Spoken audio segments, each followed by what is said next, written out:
Welcome to a magnificent journey into the past. This is medieval time! Oh, the dragon's balls ablaze, and as I stepped into his cave, then I sliced his fucking cockles with a long and shiny blade. I am she, the more deadly mandolin. I'm a wizard. When we play, we go all night, eating Twizzlers. Got myself a wild high, learning new tricks, shooting lightning to the sky. Roll a d6. Her gold blonde hair spills past her alabaster shoulders like springs of honey mead. Her full, ample breasts are barely covered by a sheen of magical elven chainmail. Leather leggings hug her butter-supple loins. I want to have sex with her. So, you're walking through the forest and... What? A forest? We were in a dungeon. And what about the evil wizard who was zapping everyone? He's done. What? He's done zapping. Now move along. So, you're walking through the forest. Dungeon. Okay, dungeon forest. Whatever. You're walking along. And you're walking... But that's a burden you choose to bear when you can bend the very walls of reality with the power of your imagination. That's a gift to be respected and feared. He was 10 years old when his cousins introduced him to a game, Dungeons and Dragons. As I was killing things, killing people, animals, the more I played Dungeons and Dragons, and the more I got involved in Satanism. I'm telling you, these people are Satanists. As I sit here, they are Satanists. Look, the world is full of these kind of things. Look at this. Black masses, mutilation. It's still real to me, damn it! Once they get in here, it's over, pal. Ooh. And there he is. Yeah. Hey, look at it. Surprise, surprise. So for anyone watching, Lewis was not with us until we started to go, and we knew that he was going to just appear. So we don't know how many people are watching because apparently there's an auction going on, and Wes probably hasn't watched the last stream yet. So who knows? But somebody's watching these videos because there's dozens of people watching it within 48 hours of the video going offline. So yeah. So welcome back, everybody. And we're going to kick this thing off by starting up here with Jeremy, who's going to explain who he is, a little bit about his character, and what happened last time. What happened last time? I'm Wolfrian. I am a high elf wizard. What did happen last time? I'm already forgetting, man. I know where we are right now. We toured the world. Yeah. We went to that town that had the goblins. We fought some goblins. We fought some wolves. Fought a lot of things, actually. Man, my character is so tired from all the fighting that he's forgotten everything. We're gonna say that's actually what's happening in the story right now. He used too much magical juice to... Magical juice? Yeah. Sticking with that story. Anyways. Yeah, so I think we've made it back to the transportation cube. Yeah, you guys haven't gone back to the school yet, but... The small, finely crafted wooden cube that also is a house. But yeah, we fought a lot of goblins that kind of invaded the city, and I don't know if anything else personally with my character is worth talking about, so we'll go on to Alan. I prefer to describe last week's adventure as the wolves fighting me. Just so we're clear. And I am, as it says right there, I am Alan. I am a cleric of the Forge. I am a dwarf, and I like to create things.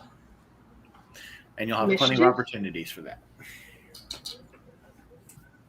And I shall now pass to one of them. I am Talia Nivane. I am a high elf rogue.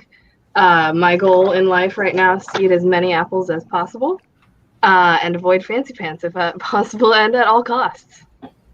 So we'll see how that works out. What if Fancy Pants offers you an apple? Don't stop giving him ideas. Those are the forbidden fruit. Yep. Okay. Yeah, that's it. I'm gonna that way. Yeah. I'm Okay. awful at this. We'll go to Phil then. I'm Bean Nolan. Friends call me Bean. Others call me Nolan. I am a elvish rogue. Grew up in the cities, fleeing the city guard, learning how to hide in spaces. I like to hide in shadows when I can find them. I like to pretend I'm hiding in shadows when I can't. Killed a bunch of goblins last time. Played bodyguard the time before that. Also learned I have a little bit of a mischievous side because I snuck into Fancy Pants rooms and had a little, I don't know, Playing some shenanigans. pranks on him. No, you snuck into your room. He just happened to. Oh, that's true. It is my room. Thank you, Lon. Here's a silver piece. Back into your own door. Yes. And I guess with that, I'll toss it over to Ulfgar. I am Ulfgar. I am a dwarven barbarian. My anger is only growing as I learn that I cannot stomach alcohol. So I will have to avoid that before future endeavors. But Lots of practice. I am learning that I have a secret desire to be a cook. So I will try to weave that in to my life and try to pick up the skills necessary somewhere along the way. That's what. Or if not, smash more things with my axe. I forgot how to cook for a little while last time. All right, cool. Well, now that everybody knows who everybody is, yeah. So basically, last time the group got sent on an adventure to the nearby town of Merlion, where they helped the townsfolk who were getting withered into nothing by these goblins, and they stopped the goblins and found this magic powder that was using some kind of spell on the mayor's house, and Wolfreen collected some of that, and now they have made their way back to the transportation cube. Which, let's see here. Can I bring that up? Yep. Cool. So you guys went back and you set up the transportation cube and realized, hey, this is the first time you can actually use the cube, right? For its intended purpose. Because think about it. You've only used it a couple nights. You've never actually used it to transport back to somewhere you've been before. We can go back to the school. Yeah. So if everybody wants to go in and secure all doors and windows, keep your trays in the upright position. So I like to think that when this thing travels, it's really just shrinking down to a size that some giant puts in his pocket and carries somewhere. That's how you imagine it, huh? Yep. Okay. It's a finely crafted small wooden cube to a giant. So you go and you shut all the shutters, the windows, so there's no natural light coming in. You only have the light of your whatever you have inside here. And Wolfreen, do you remember how to use the transportation cube? Just gonna hop myself into the fire. It works like flu powder, right? I gotta open the book. Yep. And I think I have to open the book. Yeah, you go to the log. And I'm going to go back to Northridge. Yeah, you basically just look at Northridge and you say, take us to Northridge. And as long as the fire's running and the doors and windows are secured, then it just happens. And you don't even feel anything. You have to go check the windows to even see if you moved. Crap, we left the window open. They wouldn't have worked. Everyone gets sucked out through the window. Everybody's sucked out into the nether realm. We're now in a giant's pocket. That's true. Do we know how it teleports? Don't worry about it. No, it just literally phases out of existence and into existence in Northridge, where Jeremy set it up in the woods, which you guys hadn't seen yet. You guys knew that he did it, but you didn't know where. Surprise! We're home. Yeah. So let me go here and then bring up our Northridge map here. Everybody see that? Yes. Yeah. So like right here, Jeremy, isn't that where you set it up? Somewhere around here? Yeah. So you guys basically just appear in the woods, and as far as you know, it's just wilderness. You know that Jeremy set it up near the town, but you don't know where he put it. So you're just like, oh wow, we're in the woods. You know, how long of a walk is it? And then you realize you take 15 steps into the woods, and through the trees, you start to see the school. So surprise. So with that said, we're going to return you all. That's good. You can keep your pieces there because that might be useful in the future there. We're going to return you guys physically to the school. And there you go.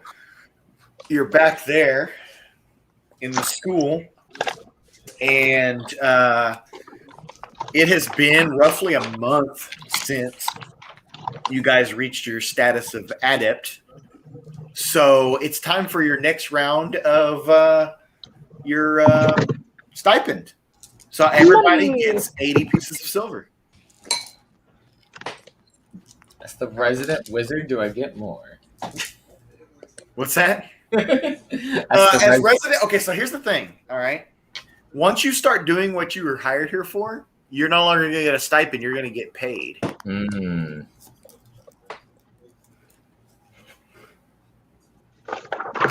What was I hired for exactly? Resident wizard. You just haven't proven that you can do shit. No. I dropped the dice.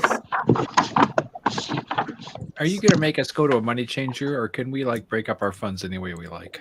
So here's the deal, right?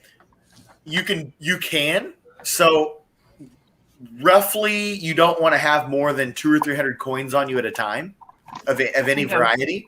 So you can definitely, we'll just assume that while you're doing your townly duties and stuff, that you can go do a money change, like you said, and you can divide those in whatever way you want. If you want to have like a little bit of gold, a little bit of silver, a little bit of bronze, or copper, not bronze, but yeah. So that's what you would want, right? That's a good question, Phil. I'm glad you brought that up because eventually it would have been an issue if you're walking around with thousands of coins. Yeah, we're gonna be like pockets bulging. Also, do you do EP and PP? PP is platinum. Is EP? So yeah, so platinum. So here's the deal. If you end up with like 500 pieces of gold, you can trade that in for some platinum. Okay. And then if it gets to the point where you're not spending your money that much and you have so much of it, then you start leaving some of it in your footlocker. Okay. Right, which you can do that anyway if you wanted to. If you wanted to leave some gold in your footlocker, that way if you ever get robbed, you still have money. You can do that too. Just I'm leaving that up to you to log it. Welcome. I don't know comics. I've heard there's people breaking into footlockers lately, so that was my first thought. Professor Comics, what's up, man? Thanks for coming by. There we go. We got one person here. Yeah. What's up? You haven't missed Fancy Pants yet. Don't worry. And then, the next thing to further your question, Phil, is the EP. That's been used in a variety of ways in D&D, and I'm not going to say that it's not going to be used in this, but at this time, there's no system for that. A lot of people will use it as a regional currency. So if you go somewhere that doesn't use the currency from your land, you can use that. That's one thing. Some people even use it as a criminal underground currency, like a black market currency. Oh, okay. And then there's people who use it as a currency that only spellcasting people use. Then I guess I'll follow up with one last question. Is it basically a scale of tens? 10 copper is a silver, 10 silver is a gold, 10 gold is a platinum? That is correct. Okay. So generally speaking, you wouldn't be able to have more than like, say, 300 pieces of platinum on you at a time, which at that point you'd be insane to walk around with that kind of money. Yeah. Because the Commandant doesn't even have that much money. So just keep it in your mattress. Yeah. So, with that said, the Commandant has congratulated all of you. He has. Hey, Gary B. What's happening? Hey, Gary. Welcome. Cool, man. Thanks for dropping in. The squad's coming in. Sweet. Yeah, I appreciate that. So, with that said, you guys are all very tired for this journey because you didn't really get a chance to rest that much after. You didn't really sleep in the house, so you guys are gonna conk out early, and and those elves among you guys are quick to meditate. So, quick question: is there an entrance at the base of each guard tower? Yes, there's a what do you call it? Like a staircase that goes up like that. You know, like a Okay. Z formation. Is there room for me to camp at the base? Or You sheltered? Is there sheltered at the base over my? Yeah, you would just basically be underneath the guard tower. All right. Yeah, and you could do that. Yeah, that's no problem. All right. Yeah, if you're just downright not wanting to stay in the same room with that guy. He's stinky. Yeah. So fancy pants smell. Yeah. Does Fancy Pants suspect being of anything? All, what's that? Does Fancy Pants suspect who's been messing with his stuff? Well, remember, it's already been implied by the Commandant that he knows someone has. Remember, the Commandant said that it has been brought to his attention. Dun, dun, But dun. he didn't name any names. I heard No, he he did didn't that to name any himself. names. That's what I heard. Okay. Yeah. Everyone's So, talking. so with that said, You should do a persuasion check on Fancy Pants to convince him that he did it to himself. In his sleep. well, we'll just see what happens here. And So, so, so with all that said, let's Jeremy, you'll move into your room if you could. Everyone who's sleeping upstairs, just move yourself off like where Lewis's piece is.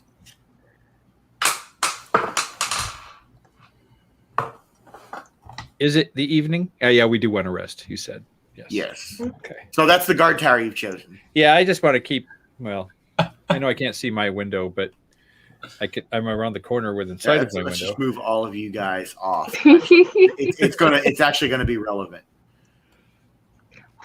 I'll move Nola too. Whoa. Yeah, okay. And then also Laneige and Lassard. So Jeremy's the only one sleeping downstairs besides Phil, who's outside. Yeah. So we will go over here It's gonna happen to us on the first floor. There's that front gate. Yeah. Is the only way in and out, right? There's no rear gate. Well, if you remember when you got the tour, there are there are 4 descending escape ladders that can be pulled by a cord that go off the back side of the back wall. Okay. And see up here where it says escape hatch? Yeah. So the escape hatch works the same way. So if there were ever an emergency up here, you could go down that escape hatch and then straight up a ladder on the opposite side of the wall. Okay. So, okay. So let's see. Jeremy's piece is not here. Caroline, do you remember which room you had? Yeah. Phil's off, yeah. And then go ahead and put Miriam in there with you, if you don't mind. And then, we know Fancy Pants is down here in Phil's room. And then, we need some Laneige. Make him the mandolin. Which one's Phil's room? I also like how you say Phil's room. Thank you, DM. is there no pants logo? Wait, what's the mandolin? Oh, I see. Okay, yeah, he's in the bottom one. Yeah. I don't know. I just felt like the mandolin was appropriate. There's like a mask too. It's a creepy eyeball. It's fine. Wait, There's a hold on. money bag. No. There he is. He is mandolin. Yikes. So, would everyone give me a perception check? Everybody, Perception? everyone upstairs. Everyone that's playing, give me a perception check. 17. 7. I'm sorry. What are we rolling for? Perception. 7. Damn. 16. Am I rolling since I'm not there? 23. Every person in the game roll perception. 23. Is that everyone? Mhm. Yeah. Okay. Okay. So Nola, you're sleeping, and which one of you's on the top bunk? Which one of you's on the bottom bunk? Out of you and Lewis. I'm very clearly a bottom bunk kind of guy. Okay. So you can hear Lewis just snoozing away up there, right? He got drunk, he fought some goblins, he's out. He's just going to town on that. And so you're woke up by that, and you do hear a clattering of footsteps going down the hallway outside. But it doesn't seem too out of normal. It just seems like this. I don't know if you guys can hear this, but it sounds like this. It's like just a quick, nothing crazy, nothing frantic. You just hear a quick moving sound of steps down the hall. That's what Nola hears. Going towards the hallway? going towards the stairwell. I mean, someone could just be getting water. Everyone else is asleep or in a deep meditation. Can I peek out the door? Go ahead. 17. I didn't hear anything. I am. No, this was to determine whoever got the highest was to determine what would happen. There would have been a different thing happen depending on who it rolled. I am going to peek out the door. Okay, so you look out the door and it's really dark because it's nighttime and they don't run the power here at night. So do you have a lantern with you? I have dark vision.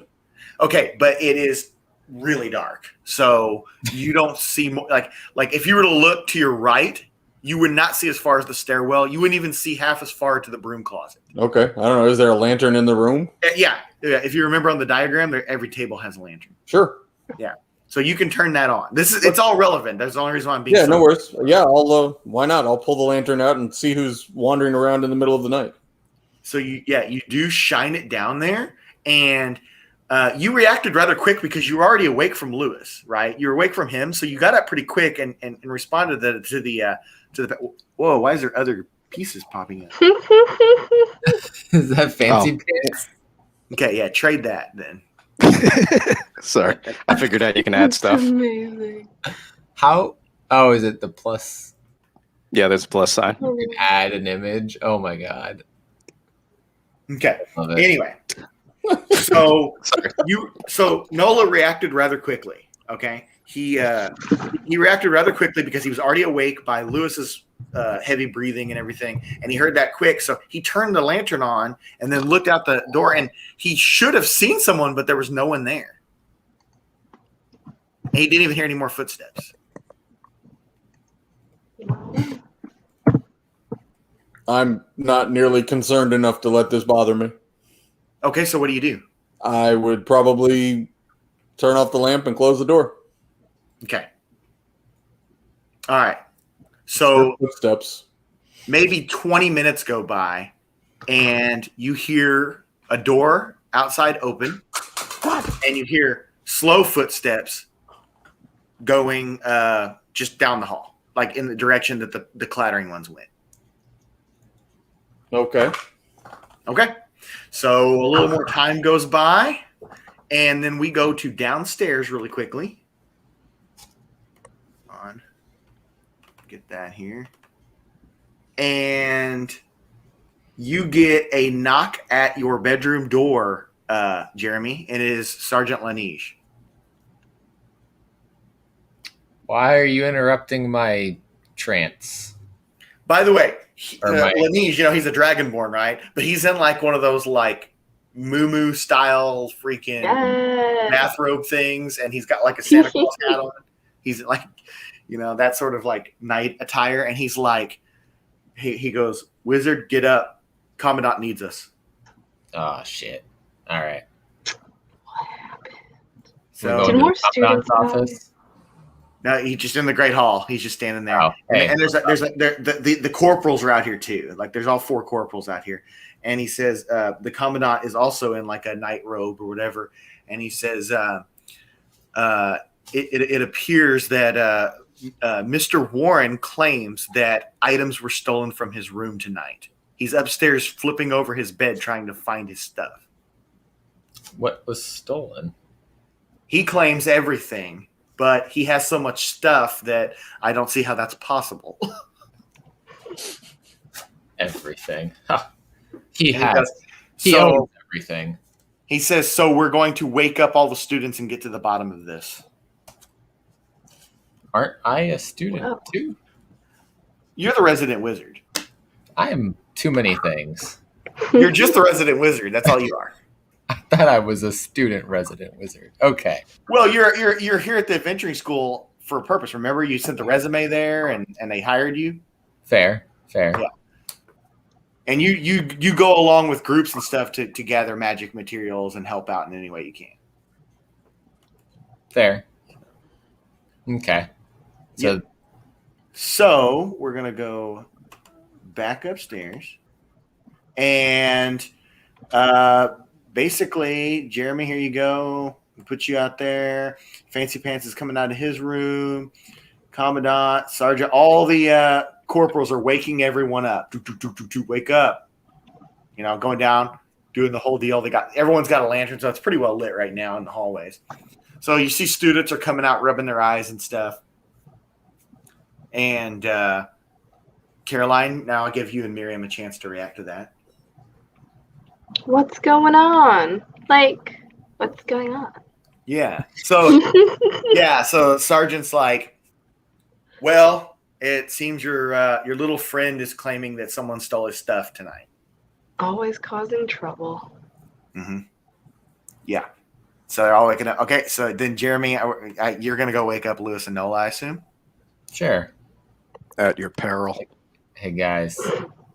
That fancy pants guy who's probably like standing right next to me, right? He's just not coming out of the room, yeah.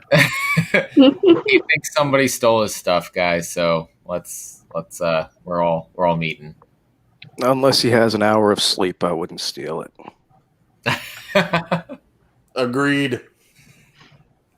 Well, you know the guy. And then the Commandant says, everyone, I want us all to meet in the Great Hall. Can I search his room beforehand? So you're going to go to Fancy Pants' room? That's like the resident wizard just to see what's missing. Whoa, I couldn't hear anything you said. Can I search his room to see what might be missing? Yeah, so when you look in there, you can just see that he's got everything flipped over. Like the mattresses, all the stuff, the tables like out of place, foot lockers are moved around. And like it's just a basic room right now. So his like giant chest thing is missing. You mean his like big suitcase thing? Yeah. His trunk? Yeah, that's there, but it's empty. Hmm. Is he still standing right next to us? Yeah, he's right there with you guys. I guess I'll ask Fancy Pants if he flipped any of that in searching to see if anything was hidden somewhere in his room, or if that was like that when he woke up. And he said he woke up from the sound of his door shutting, and he realized his stuff had been tampered with, and so he started looking and realized everything was gone. Okay, well let's join the others in the. Can I roll an intimidation on him again? On Fancy Pants, sure. Yeah. 17. Yeah, he's like scared shitless. But what are you asking him? I say, if you lost your dignity, that was gone before you got into school. You don't need to wake us up. Good one, man.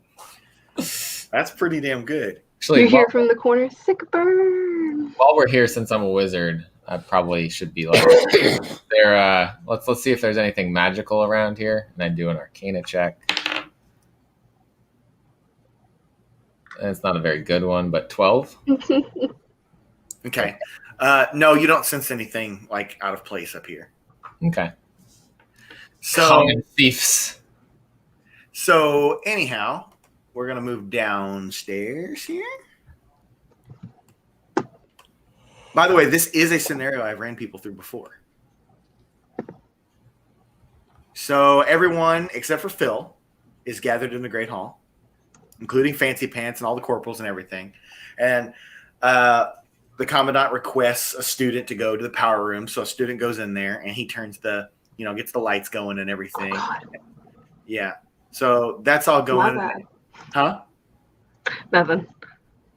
What? I couldn't hear what you said. I started zooming in on my own screen and I didn't know I could do that. I was like, holy crap. Yeah. So anyway, so he, the Commandant, everybody's in their PJs and all that stuff. And he says, it has come to my attention that Mr. Warren here had stuff stolen. If anyone knows anything about what has happened, please step forward. And he says, is everyone here? Who's moving the piece? Yeah, so the Sarge steps forward. I'll step forward. Huh? I'll step forward and explain that I heard footsteps throughout the night. Okay, good. Okay, so you heard footsteps scattering. He says, were they light steps or were they heavy steps? I heard them 2 different times, and one of them was like a running, clattering step, and the second time it was a much softer step. Says that, okay. And so Fancy Pants steps forward and says, that must have been what was running out of my room. And he says, I don't know where that other elf is, but I shared a room with an elf my first day here, and he disappeared and hasn't stayed since. Can you blame him? He says, well, somebody tied my feet together the other day, too. I repeat. Okay. Fancy Pants. Says, Lewis, can you put Fancy Pants back on? Yes, sir. So You are now the on Commandant duty. says, okay, enough of this bickering. He goes, he goes, enough of this bickering. Where is Bean? I I haven't don't seen know. him since we got back. I heard him He likes to complaining keep at to the himself. smell. I don't know. Have you Yeah. checked the shadows? The shadows? Perfect. Thank you. So you can see the Commandant's getting hot mad. And like, he doesn't get mad with you guys, really. Wait, He's we like, have the tracker stones. there you go. Mm. The what? Yeah, the wizard forgot The about those. stones. I pick up my tracker stone and I say, "Follow me." And what do I think of Bean? And it tells me how No, to all find you have him. to do is when you just take the stone and you just Find speak Bean. into it. You just say find Bean, and everyone Find in the Bean. school is in the little magic system of it. So Cool. So I tell it to find Bean, and away we go. okay, so all the students start gathering out in the yard, and they're all follow. We don't have to move our pieces. They find Phil there, and he's just meditating under the thing. And Phil, you're going to be alarmed by this because I was going to say, yeah, that's probably going to. I'm going to stop trancing. Whoa, bummer, dudes. So Phil, what do you have to say about that? Like with everybody Angry pants. Well, about what exactly? Well, just the fact that everyone's coming around. I'll give you a chance to react first. Oh, well, I guess I'll stand up and ask what's going on. Commandant steps forward and he starts to get composure and calm because he's a very fair individual. And he says, I understand that you moved out of your dorm, which is fine. No one is required to stay in any particular place. You're just assigned a dorm when you get here. But your dorm mate is claiming that you stole all of his stuff. You claiming I stole all his stuff? Yes. Well, look around you. You see me and all of my belongings where I sit, or where I was sitting. He must not have had much stuff. Someone played a prank on him the other day, and I'm not saying it is you, Elf. However, you must understand that you are the most likely assailant. Well, okay. I'll take that for a moment. Why? I'm going to say, why is he the most likely assailant? Because he was his dorm mate, and now that he is no longer staying with him and all these things keep happening to him. Well, I would argue that I was never his dorm mate. Okay. The moment I found out he was coming to my room, I left my room and never once shared it with him. Roll a persuasion on the Commandant. Also, if this continues, it will be persuasion I want to continue to use. Okay. 15. 15. And okay, so the Commandant sits there and he goes, these are fair points, but you must understand we have to get to the bottom of this. This school, its very foundation revolves around camaraderie. What is he missing? He says all of his stuff, and the wizard looked in there and saw that his trunk was empty and the footlockers were tossed around. Okay. Well, if he says all of his stuff, an itemized list, please. We need, if we're going to go looking for this, we need to know what we're looking for. And all of his stuff doesn't even begin to stack up. He says, this is very late at night, and I would rather have sleep and let cooler heads prevail in the morning. I agree. Can I leave you with a parting thought? Mm-hmm. I don't know what your school is founded on, but I would venture to guess that Fancy Pants being here is a threat to the integrity of this fine institution. This gentleman did not have any interest in your school until my companion decided to take up her time here, and only then did his amorous ways turn him to bribe his way into this building, and his intent is hollow at best. Phil, that was actually really impressive, and I know I've already given you one, but I really want to give you another inspiration point. I'll just roll for persuasion if you want. I'm going to give you another inspiration point. You got a 15, and then you came up with a very well thought role play there. I've given more than one out to people before without them spending it, so that's not uncommon. But this quickly into the game, somebody getting 2, that's amazing. So he says, "I understand, but again, I would like for cooler heads to prevail. So if we could talk about this in my office tomorrow, just me and the 2 of you, and not let this involve any other students." 2 of who? Who is he meaning? He means you and Fancy Pants. Okay. That's fair enough, right? Sure. Once everyone's rested. Sure. So everyone, please retreat back to your rooms, and we will talk about this in the morning. So let's default, Jeremy, if you want to put yourself in the wizard's quarters. Everyone else put their pieces off to the side that's staying upstairs. How much longer is left in the night? Oh, I mean, it's creeping up on midnight now. No. So there we go. So yeah, Phil, you can stay there because I understand you want to just camp out, and we're going to go back over to the other map. This is great though because I literally had to use to draw this every single time I did this before. Ooh. So everyone, back to your rooms. Commandant, Lee, you guys are in the room there. Jeremy, you're not here. All right. So everyone, would you please roll a perception check? Well, hold on, because I was going to say to the nephew, I think maybe we should take turns watching throughout the night. Okay. And see if anything happens. Fine. Go ahead and do that. Then everyone roll a perception check anyway. Okay. 19. 19. Yeah, 7. 11. 21. Damn, son. Okay. Jeremy, when you come back to your room, all your personal belongings are gone. God damn it. One time I roll high. Well, you noticed that before you even got into bed, that all your personal stuff is gone, including your spell book, and your broom. I carry those on me at all times. Not in your sleeve. We got up and we were investigating things. Did you explicitly state that? No, but that's assumed as my character. No. Give him the spell book, not the broom. You're not permanently attached to your weapons and belongings. I mean, this isn't a video game where you just have them on your hand. You're not walking around in the streets of Liberty City with a machine gun. Okay. So, yeah, so those items are gone. For me. Some of us might be. I mean, So what is your reaction? We don't have to go back to the other map. Just what's your reaction? Well, I'm a little devastated. That was my broom that I... Exactly. What are you going to do? What, like in this, in the heat of this moment? Chip on. What's that? You wouldn't have had your cat watching your shit all the time? My spell book. I have this, really nice spell book that I was putting together, and now it's gone. Mm-hmm. Screw it. I'm done being a wizard. Time to change classes. Seriously, though, I need a heat of the moment reaction.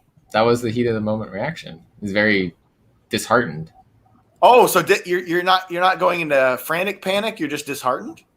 The fact that somebody would attack, my room, the resident wizard of the school. I thought that commanded a little bit more respect than Fancy Pants did. Okay. Figured someone would go after Fancy Pants as kind of a get this guy out of here. But wouldn't think they'd go after me or the commandant or anyone else like that. So what do you do about it? Well, I'm gonna alert the commandant that we got another theft going on. So you go straight up to the commandant's room, right? Sure. You wake him up, and he's like, "What is this insolence?" Again.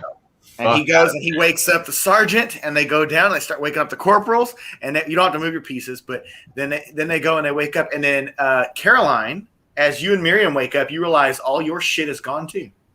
God damn it! Yep. And Lewis and Nola, you guys are sitting up, taking turns watching, right? Yep. That was my plan. Yep. So who was the first one to decide to sit up and wait? I would have gone first. Okay. whenever you went to go get your things at the ready, you realize they're all gone. Well, now I'm pissed. Invisible people. Well, obviously, this stuff has happened while you guys were downstairs. And then students are coming out of the room claiming their shit's gone. So does that And mean all that the our little students were pebbles? downstairs. So that means that our little pebbles are gone too, right? Oh, that's true. Yeah. So as long as one person has their pebble, we should be able to find the other pebbles? That would make sense. Yeah. Well, that's once we all gather. That's what I will say. Okay. Does the Commandant still have his stuff? Yeah. So the Commandant's door was locked. Right, you guys just have like regular old dorm rooms. There's, they're just like a wooden door with a knob, but like his room, he's got a nice door and everything. So his room was locked, so he doesn't. So, Nola, I'm going to assume you brought that up, right, to help figure this out. Absolutely. Commandant says, "Well, I've got mine," and he takes everyone, and he speaks into it, and he says, "Okay, we'll try the wizards first, since he's the first one had his stuff go missing tonight." Remember, Fancy Pants doesn't have a stone because he's just an initiate. So he goes, he goes to the stone and he says, find Wolfrine, and it starts taking him. Everyone falls downstairs, and he gets down. You guys will go. Hold on a second. We'll go down here.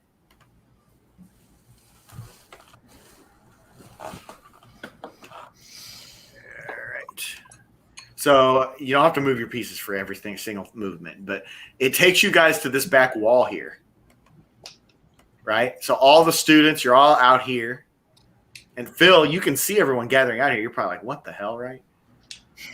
Everyone's gathering here, and it's facing that wall. Well, I had rolled a 19 perception. Would I have had a different experience then? No, just hold on there. Hold that thought.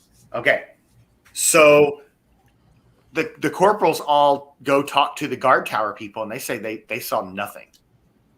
Right? They didn't see any kind of movement. But the stones are going off in this direction, and he starts asking for different students. He starts asking, for Ulfgar's. He starts asking for Dahlia's, all that, going down the list to the different people who's not everyone's shit's gone, but a bunch of people said their shit was gone. Right? 9 out of 10. What's that? 9 out of 10 students said their stuff was gone. No, I would say it's roughly 50% right now. Okay. Right? And we didn't think to leave anybody inside? At this exact moment? Everyone kind of followed down to the Great Hall, right? The guards stayed in their posts, and then because last time everybody left their rooms and then more stuff went missing. Yeah. And would we have left like a commander or something up there? Yeah, I'd say a corporal's up there walking the halls. Okay. So he's naming all these names in there. Find so and so, find so and so, and it just keeps blipping to the other side of this wall. Now the ladders are not descended, but it's showing that there's stones on this side of the wall. Well, we should go to that side of the wall. Okay. So. Who's gonna stay on this side of the wall? Who's gonna go to the other side of the wall? Can we get weapons in the armory? I'm pissed. Okay, we're gonna say that the other students that aren't you guys, Miriam can stay with you, but the students, the corporals, they're walking the halls, checking the armory, looking. They got all the lights on. Every square inch of the place is getting turned over right now.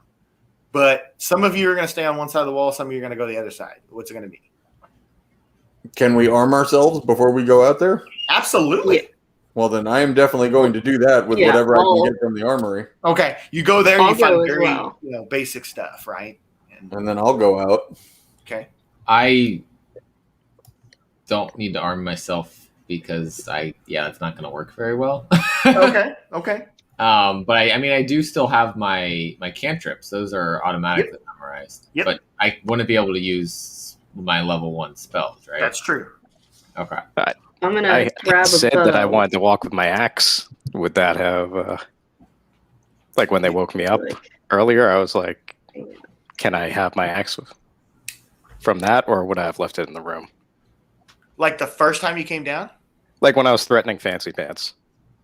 Did you explicitly say that? I didn't explicitly. I said something about it. Because it's going to be presumed. Like I said, this is a real world lived in. And I don't know about you, but I don't walk out with my 9 everywhere. I mean, I kind of do, but on camera, I don't. Okay. Hey, real quick, Gary, thank you. Thank you for coming and hanging out with us. Yeah, thanks, man. Yes. Appreciate it. See you again. Yeah. So, but you know what I mean? Like, I don't get up in the middle of the night to go, like, to the bathroom with it. You know what I'm saying? It's going to be presumed that you guys just don't do that, right? Like, that's... Well, but maybe I do because I'm a street urchin and I always got to be at the ready. I'll tell you what. I'll let you have a dagger still on you. Done. I'll take it. Also, to my knowledge, I'm still trancing over here. Yes, and I was actually going to get back to Phil. Phil, now that you're seeing this dispersing and stuff, what do you choose to do to participate, or if at all? Well, am I? I mean, what is my perception of things? I just went back to bed. You didn't see anything happen. You just keep seeing the commandant and students coming out into the yard looking for stuff. Well, I'll tell you what. Let me do a perception roll then, I guess. Why is everybody walking around? Is my inspiration. Let's see. Well, you're not going to use your inspiration on that. Or I'm sorry, perception. Is what I meant to say. Inspiration. 18. Yeah. Okay. So you just pretty much gathered that that's what they're out here for. Is that they're not concerned about you now. That they think that, hey, here's, and you see the commandant using the stone. So you got it that, hey, the stones are showing up on the other side of the wall. So somebody needs to stay on the other side of the wall. Commandant's asking for somebody to volunteer. I'll stay there. I'm already there. Sure.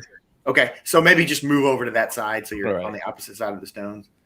And then we'll say Laneige stayed with you. So I'll move him. Whoa. Why is this? There you go. You okay there, Dad? What's that? I just do that because it makes Caroline laugh. That's all. Miriam, I'm going to assume is with Caroline. Yeah. All right. And then she also is armored up and ready so to go. Sard's over here too. Okay, that makes, and we'll say Fancy Pants is walking about the house somewhere, and so he's out and about. Everybody else, there's about a dozen guards in the guard towers through all 4, and then there's a dozen or 2 dozen students that are just tearing the place apart looking for their shit. So you guys go over here and there's nothing on the ground. It's just grass, and you guys have lanterns and everything. There's just grass on the other side of the wall there, but this is the spot that it took you for the stones. Are there trees around or anything? Huh? Are there trees? There are, but they're far enough back away from the wall that they wouldn't have been where the detection was showing. Can I cast Detect Magic? Detect Magic? Absolutely. Then that's what I will do. Okay. Is that's automatic? Yeah, it's just... I just couldn't remember. Yeah. You don't get any magic sense reading here right now. How about investigation on my side? Go ahead. Roll for investigation. 13. Okay, you don't notice anything out of place. Anybody else on the other side of the wall? I'll investigate. I'll roll for investigation. Okay. Jeremy and Caroline both roll for investigation.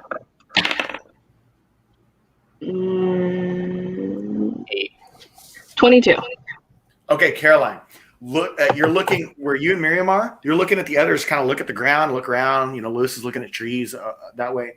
But you look up and you shine your light up, and you see about 8 or 9 spears sticking out of the top of the wall with sacks full of shit hanging off of them. Guys. Just liking all the superhero books. Look up. Okay. So Commandant looks at you and he says, "Good going, girl. You mind shooting one of those down?" Oh, that's right. You don't have a ladder, or you don't have your bow, but you can throw your dagger. I went to the armory. Oh, you went and got a bow? Okay, shoot one down. Well, we'll see if I can. 21. Okay, that's a perfect hit. You slice the bag, it tears open, and all of Nola's shit falls to the ground. Yay. I begin to pick up my stuff. Okay. I'm assuming I should keep going. Yeah, so we'll just assume that you did it, and you just keep doing that, and everybody's stuff is starting to come back, and you find the other students' stuff. So are we not concerned that there's spears sticking at the top of the wall? Exactly. I feel like I would be concerned about that. I would be too. Did I get my broom back? Yep. Can I fly up to the top of the wall and investigate the spears? Yeah. Wizard going first. Yeah, 18 plus 6. Okay. 24. So you see they weren't thrown from the ground. They were placed as if someone was, straddling the top of the wall and like sticking the spear to the side and laying the bags across them, as if they were doing one by one, at a time over the night. Are they from the armory, like the school? Can we tell? Okay. And that wall, is that even with like the guard tower or higher than the guard tower? Slightly lower. Slightly lower. So they would have a line of sight on that. Exactly. So who was in the guard towers tonight?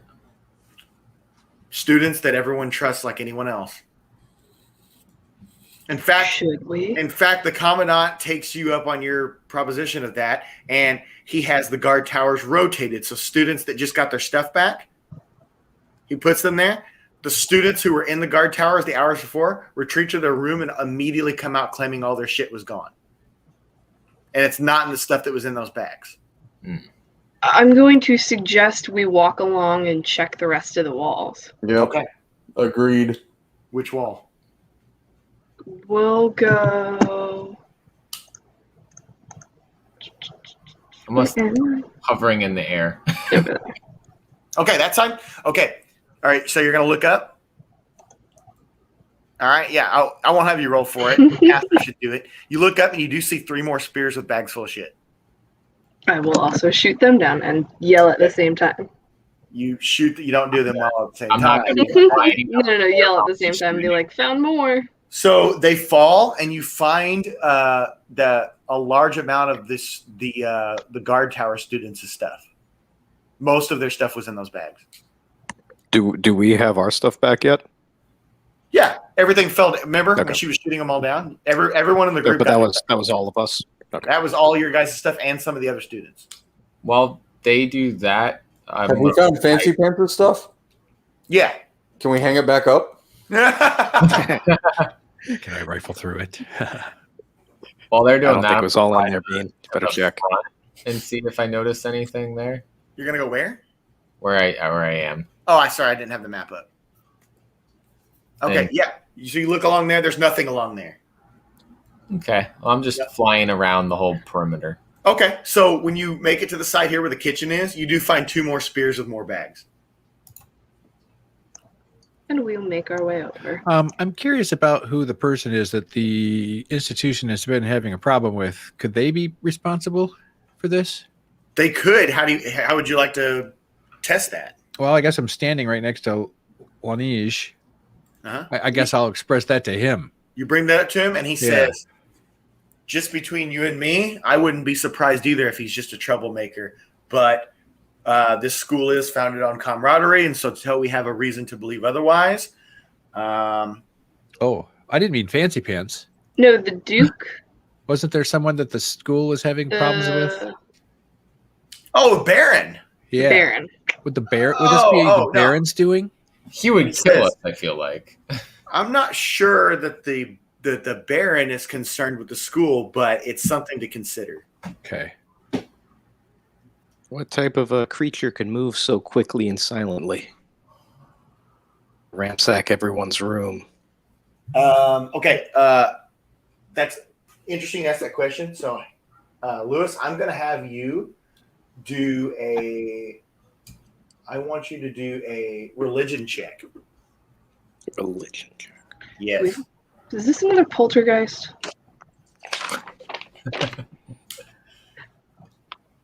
Oh, I get negative on that. So I got 12. 12. Okay. Then yeah, you don't have anything harken to your mind about it. Okay. We found the wizard stuff, right? Yeah. Yeah. Can I look and see if in a pile of books there's a book on magical creatures? Where to find them? That could tell us what this is? If you do a really high roll, I'll let you do that. Not gonna happen. It has to be an investigation. Well, it's a 3. Okay. Plus a 4. You're wasting your time. Well, are all the books from the library, were those stolen too? No, just all your stuff, your personal belongings. So you would have had some books with you. Gotcha. So who wasn't with us in the Great Hall the first time? Just Me. Bean, right? That's it? Yep. Yeah, I've been hanging And out. everyone that was in the guard towers. Yep. And the person in the bike room. But I assume they were still in the bike room since they had power. Hey, Bill. How about this? How about I'm just trying to get creative here. Just trying to nudge you guys. What is your religion bonus? What is your modifier on that? It is 3. Okay, give me a religion check, and we'll see if you have anything. I have 4. Ooh, natural 20. Natural 20. Okay, so here's the deal, right? You witnessed the whole thing outside. You didn't see anything, okay? So you know that somebody had to have gone over that wall and done this the whole time you've been there. And you've been meditating and you're well rested, but it just snapped into your mind that you remember hearing stories from the clergy back home of strange shadow people that sometimes like to tamper with and steal stuff. Okay. Ooh. I have an idea. Okay. Yes, I will say to whoever I think is most receiving of it. Would it still be Lanish? Is he still next to me? Yeah, he's right next to you. I'll say Lanish, shadow people. You explain to him that you shadow rabbit. Yeah. You explain to him and he says, okay, do you remember anything about how you would find a shadow person if they were doing this? I'll put my head down for a minute and think, and then consult with my DM. Okay. So the two of you decide to go take it to the Commandant, which the Commandant is now inside the school with the other students helping tear stuff apart, trying to figure out what's going on. So with that said, he says, I have an idea. And he says, Corporal, and he turns to the nearest corporal. He says, go downstairs and stop the student on the bike. Ooh. So a few minutes go by. I'll let you guys all decide where are you guys, upstairs, downstairs. Where do you want to be? Individually, you can let me know. I'll be in the Great Hall. Okay. I'll go upstairs. I'll be in the library. Okay. All right. So I'm up. I'm going to the kitchen. Okay. All right. And then Phil and Lanish, you guys can go to the you guys can just be with the Commandant. Jambalaya. Which will put him here. Well, everyone's in the Great Hall then, except we'll say Miriam too. She can be in the atrium. Yeah. Okay. There you go. So then the power goes out. So everywhere where you're at, you didn't know what happened, but the power just suddenly went out, and Lanish basically saying, "Everyone, turn your lanterns on." Lumos. What's that? Lumos. He said Lumos. Okay. So, everyone, once again, please do a perception check.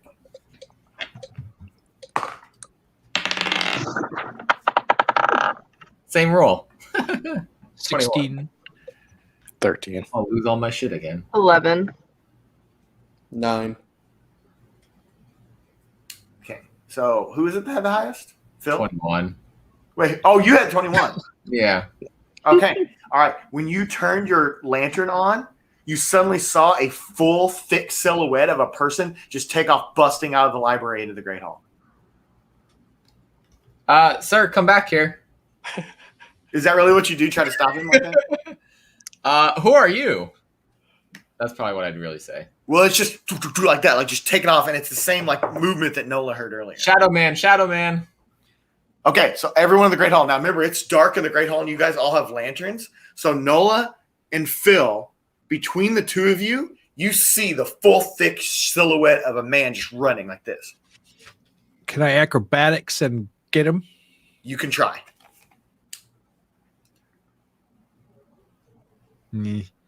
13. Okay. You try that and you lunge and he just whisks right past you. Like it's almost like he was in your grasp, but you couldn't quite touch him. Like he almost has a physical embodiment, but not quite. Nola, do you have a reaction? I am going to cast Guiding Bolt at the shadow. Okay, let's do it. And I roll a 19 to hit. Oh, man. Nice. It'll hit. And a flash of light streaks towards him. He takes 46 radiant damage. Okay. And he's also glowing. Okay. Damn, son. Just give me that damage. Oh, 4d6. I heard 46. Yeah, please. Yeah, I also heard 46. 6, 10, 16. That is exactly his HP. He's dead. He just evaporates, and the last little pieces of him that hit the ground are glowing as they sizzle away. I will turn to Elan and high five him. Only it'll be lower than normal because he's a dwarf. And Elan, because you single-handedly dealt with that blow there, you get, oh my God, you get 100 experience points. Damn, Look at me. son. Moving on up. So the Commandant says, excellent work, Cleric. You made quick work of him. He says, in the morning, I will investigate further why something like this would have dawned upon us.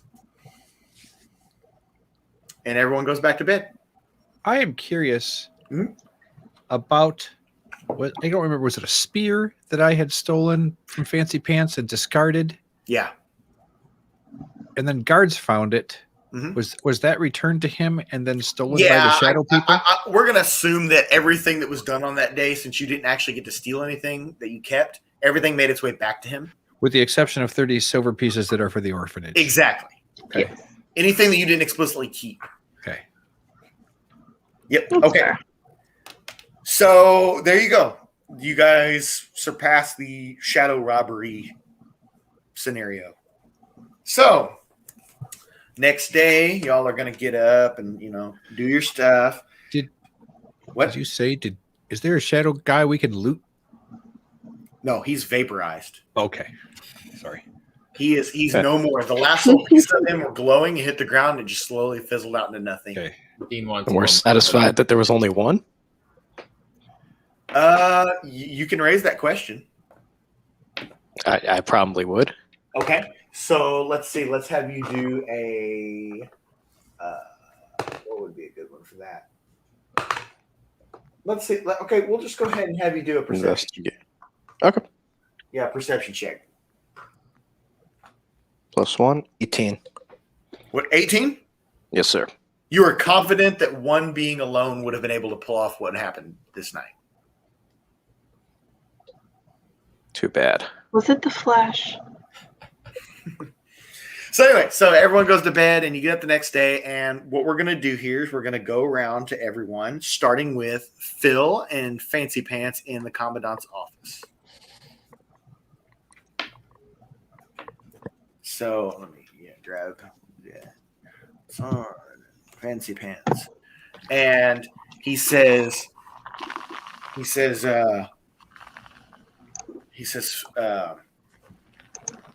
Bean. He says, I owe you an apology for the accusations last night. I hope you'll understand that the circumstances are what led me to believe that it could have been you. And he said, I would like to offer condolences by writing a check. And he reaches in his pocket. He pulls out a checkbook. He says, a check to the orphanage in Saltmarsh in your name for 50 gold pieces. Well, that's pretty medieval version of the word bitchin'. But could you do that? Could you do that in the name of Magliot Kinderhook, please? Magliot Kinderhook. Yes. Okay. Is that the same name you gave the orphanage? Yes, it is.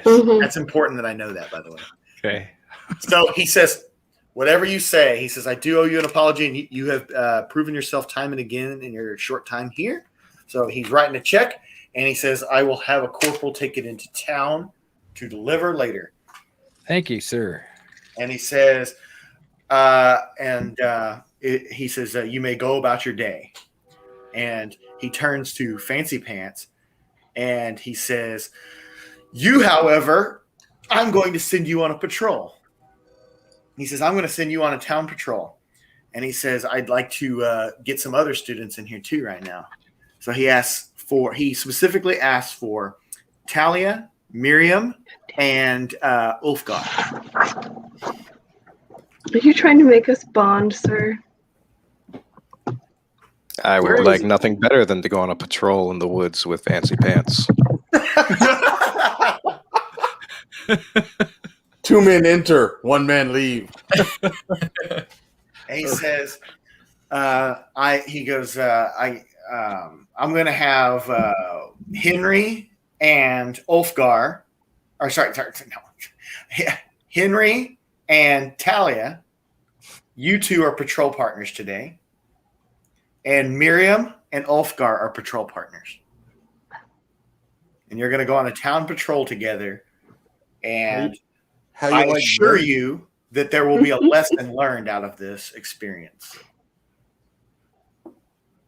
Well, I'm going to grab an apple on the way out to make it a shitty day. Well, here's what's awesome about it. Before you leave on your patrol, right, Fancy Pants comes downstairs and he's decked out in this most ridiculous looking silver plated armor that is, he's got more armor on than the Commandant. All right. And he's got this helmet that's got like a Roman Legionnaires like red brush across the top of it. And he's got his spear. And then he's got like this flap hanging off his back that has like his family crest on it, like a miniature cape, like how Spider-Man had in like the 60s. Oh God, I was hoping you were going to say medieval fanny pack. He's got one of those too. And it's full of money because he thinks he can buy his way out of situations. So, yeah, so you and Talia will be taking the northern route, and Ulfgar, you and Miriam are going to take the southern route. Okay. So we will get back to you momentarily. We're going to go to Nola right now. And what are you going to do today? If it's a new day, my first thing would be to go into town and do my prayers at the forge.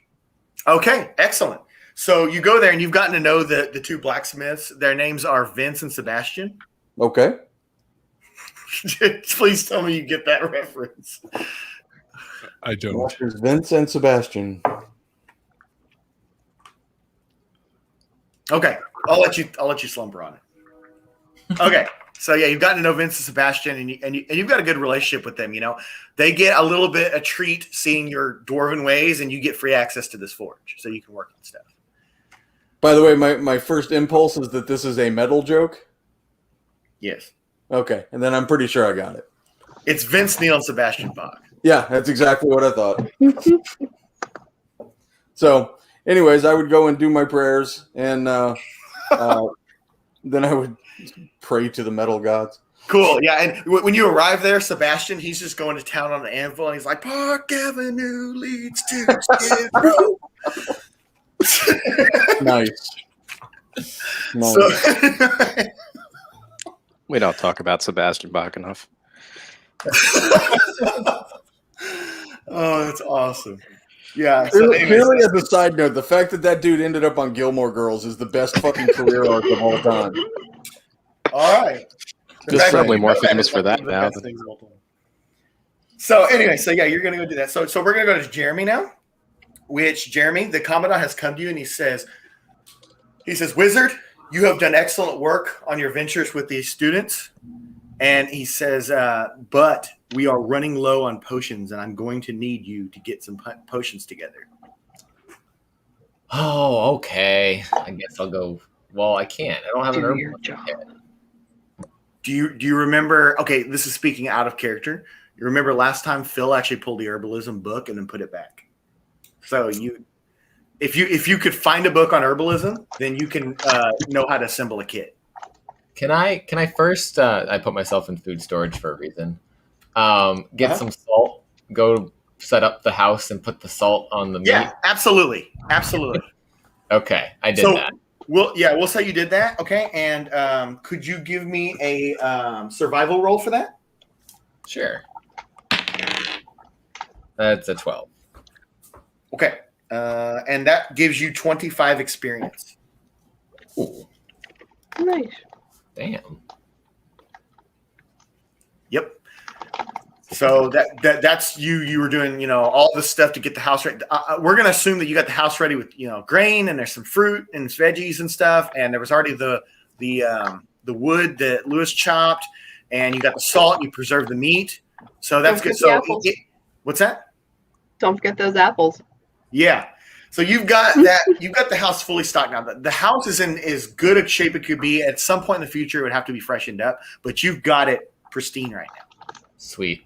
So at this point, are you going to go check the library? Sorry, say that again. At this point, were you going to check the library?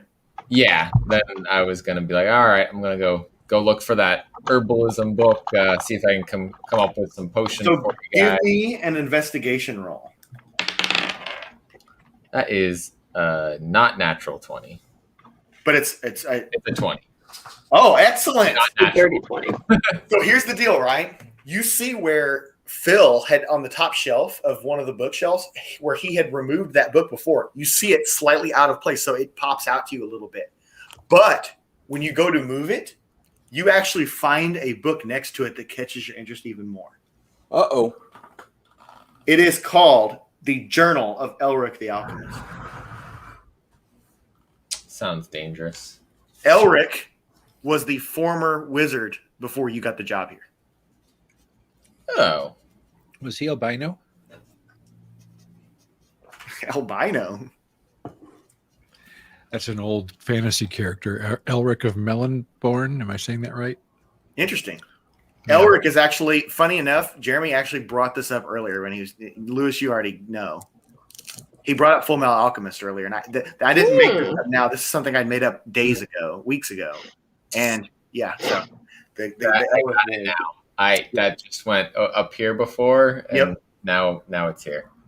So so you found the actual journal of, and now when upon initial investigation, there's no kind of cohesion to it. It's just like this guy just threw his thoughts down, right? So it's going to take you a little bit to really process what's all in here, but clearly you'd be interested in this book, right? It's probably the most important book in this library. So we're going to get back to you, but we're going to assume you're going to chill and read and maybe have your book do some, or your broom do some chores or something like that. So I picked up the herbalism one and the journal, right? I mean, you could, but I would. I mean, it's your character. I would think that this book would be a lot more important. That you know where they are. When you find a book, you don't have to do an investigation every time you look for it. Okay. It's just initially finding it. All these books that you found, they're all books you know where they are on the shelf now. Yeah. Then in that case, I'd be like, oh, well, I'm supposed to be doing this, but what is this? Yeah, this is probably the single most important book you've found in the game so far. Awesome. Yep. Maybe he also knew something about making potions. He clearly did because he made them all before. Yeah. So we're going to let you examine that. That's going to take, a half a day to just sit there and do all that. It's still early in the morning and everything. Well, not early. It's probably getting closer to midday now. But you got plenty of time today to get started on potions and all that. Or at least he's not saying you have to have a potion ready today. You really need to get this together. I'm going to go sit in my room and read. Cool. Okay. So let's see. Let's go to Phil. Where did you end up going whenever you walked out of that office feeling high and mighty, and not high and mighty, but proud that things worked out? And yeah, I kind of skated through that a little bit, didn't I? I guess to the power room. If it's the daylight. Right? It's morning. Yeah, power room. So you basically want to get some exercise in and get the power going here. Yeah, that's just kind of my thing, I guess, until missions come along. Okay, cool. All right. So I guess that's my form of, I don't know. I look at that. I use the term very loosely in this instance, tithing. Okay. Oh, yeah, because I remember when you volunteered it before. Yeah. Okay, so I don't forget, at the end of this, you're going to get 25 experience for the time you spend on that. All right. All right. So you may get called up to do something later, but that's where you're at now. So now we're going to go over here to the map. And let's see. Everyone go where you're at. Jeremy, I guess you're still in the school. Yeah. Noah, sounds like a hit single. Yeah. Everyone go where you're at. And then let's see, Caroline, I'm going to have you there. And then, Miriam and Lewis. Can you drop Fancy Pants, Lewis? Yeah. Hold on. Wait, where are you? Can you I actually got. Can you drop them Fancy Pants? Them beats? Ooh, no, that's his father. That's his father, Lord His Fancy father? Pants. This is just Fancy Pants. Damn. Dad can go in Rich Man's mansion. We're looking for Fancy Pants Junior? Yes, thank you. All right. The child. So you're walking around patrolling the town and stuff, and we're gonna go with Caroline and Fancy Pants first. Caroline, what are you doing? Are you walking ahead or behind him? I will be walking ahead of him because I feel like I would know what I'm doing. Yes. Since He I've been looks at the absolutely school for a ridiculous. month. He's got Yeah. like shiny spurs on his freaking boots, and he doesn't even horseback ride. And I'm just shaking my head at all the people who make eye contact with me along the way. Like, what is happening? And I'm just like, nope. And just for shits and gigs, I have a bow with an arrow notched at all times while on guard. Not like pulled up, but just like walking around with it. Just because I don't trust everyone. He's got one in the chamber. One in the chamber always. Yeah, I mean, that's pretty much it. But Right? I don't trust people. I'm an urchin and a rogue by nature. I don't trust people. Hold on 1 second here, because I'm flipping through something here in my book I forgot to look at earlier. Urchins, no. I only trust my family, and my family does not include Fancy Pants. My chosen family. It's got to be a name for fancy armor. It's when he says armor. Clanky Pants. Clanky It's, Oh my god, like I mean, Cranky Pants. It looks so ridiculous because it like glistens in the sun and everything. It's like shiny, and he's got the helmet that matches with the big red freaking Legionnaire brush on it. Let's see. I like Clanky Pants. He's like Cranky Pants, but Clanky Pants. Oil can. All right. I am almost capable. Ah, there's what I was looking for. Okay. So anyway, so you're walking along and stuff, and he says, hold on, wait, why are you moving so quickly? It's hard for me to catch up to you with this armor on. Why did you wear it in the first place? Just so that I may defend your honor should anything happen on this daring patrol. Oh, sweet Clanky Pants. I don't need your help. Clanky Pants. I have clearly proven my capabilities in So battle. he kind of hustles up a little bit. He's got the spear going and everything. He gets up, top shoulder. Just imagine it like. Yeah, and he goes, away. and he says, I've already told you before, my dear Talia, that I would whisk you away from this awful place in an instant. A, it's not awful. B, no whisking. That's for the chefs. Just whiskey. Whisking's for the chefs. Okay, so you guys are making your way up here, right? And you're getting up here, and when you get toward the edge, like, typically a patrol is you go to the edge of town, you take a rotation, you come back and you head south. Well, from this direction here, someone comes running. This is farmland, okay? And this is a big farm. There's other farms here. Big one. A farmhand comes running toward you, and he says, adventurers, please help us. There's a horrible beast attacking our men in the fields. I'm going to follow them. Show us where. Take us. Okay, so he takes it. He's like, this, and Fancy Pants is kind of jogging diagonal from you, like he's hanging back a little bit. He's like, I don't know about these beasts, right? You get out there, and it's broad daylight. Okay, so you can see flat in the field. When you get to the edge of town there, I'll go ahead and show you exactly where you're at. So you're like here, right? Fancy Pants is right behind you. And like, hold on, let me get the laser on again. So like over here in the field, not quite to where the trees are, you see the biggest, baddest looking freaking grizzly bear you've ever seen just going to town on the farmers. And they're like throwing pitchforks and trying to get away from it. Can I sneak attack? Am I snucked? Give me a stealth roll because it's broad daylight. But it's very distracted with its meat puppets. That's why I'm having you do a roll. 12. I'm gonna say you can, but it's gonna take you're not gonna be able to do it like at this exact moment. But you are sneaking up on it. Okay. And Fancy Pants is trying to keep up with you, and his clanking is kind of disrupting that. No, I tell him to stop. I motion behind me for him to stop. Okay. None of this. And I tell him to take his helmet off because it's big ass and bright. I just know you two are going to end up falling in love. It's just written all over this game.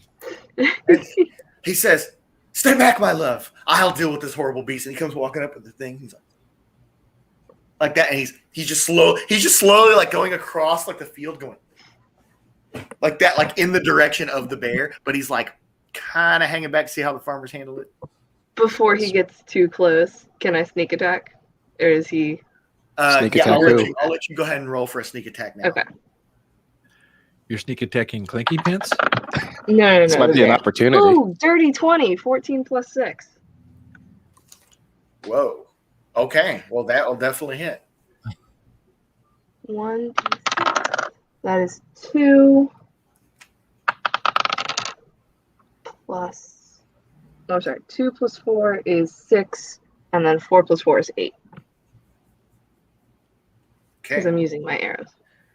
Okay, so yeah, you kind of strafed off to the side and you fired a quick arrow at it, and it hits the bear's shoulder. The bear rises out and pays like that, and it turns and it starts just absolutely pummeling toward you. There is that's not good. Probably no dodging this, so you're going to do a dexterity saving throw with disadvantage. Oh, Danny.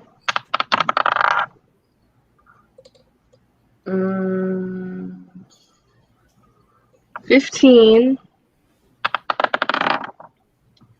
And I got 15 again. I got 2 9s. Oh, okay, cool. Okay, so 15. 15. So let's see here.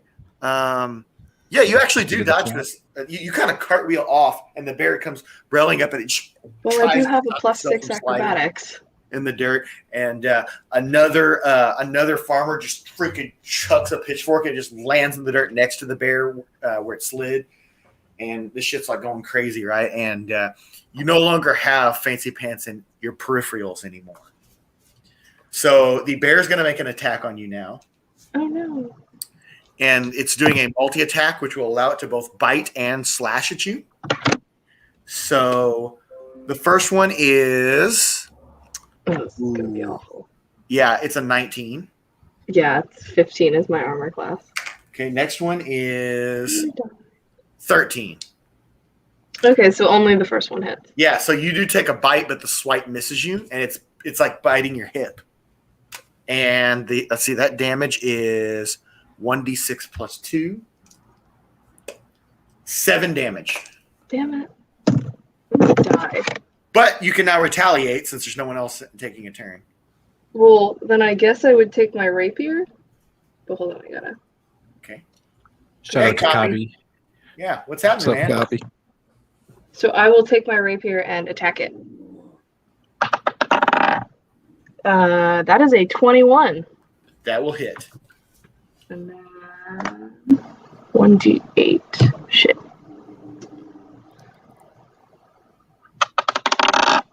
Six. 2 plus 4. Okay. All right. So you slash across the bear's chest, and it hurts it, but you realize this thing is a true beast.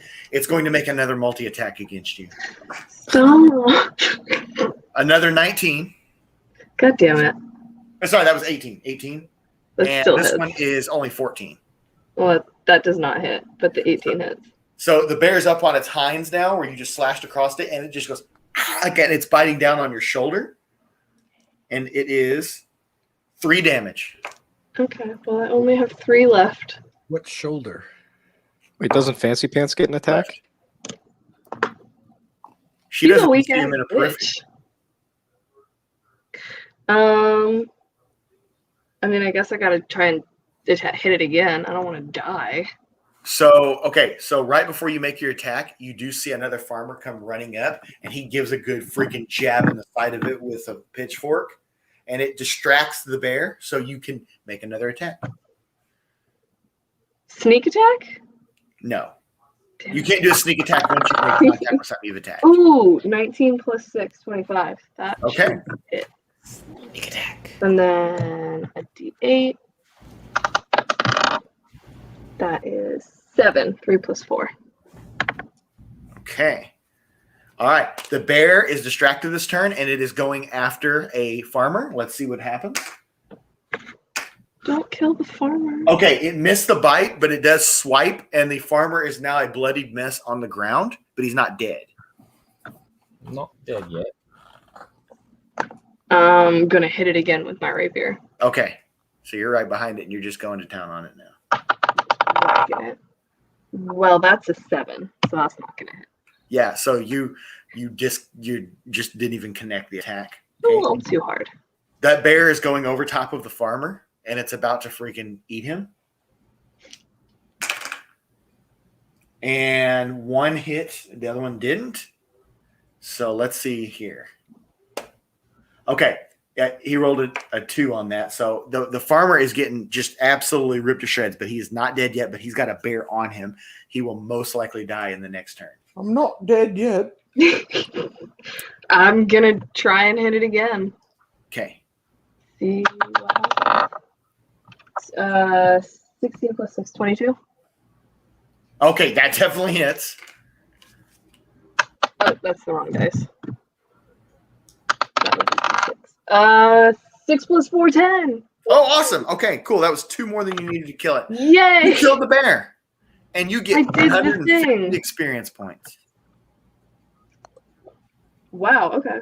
Yeah, it was a grizzly bear. I yell at Fancy Pants, get help.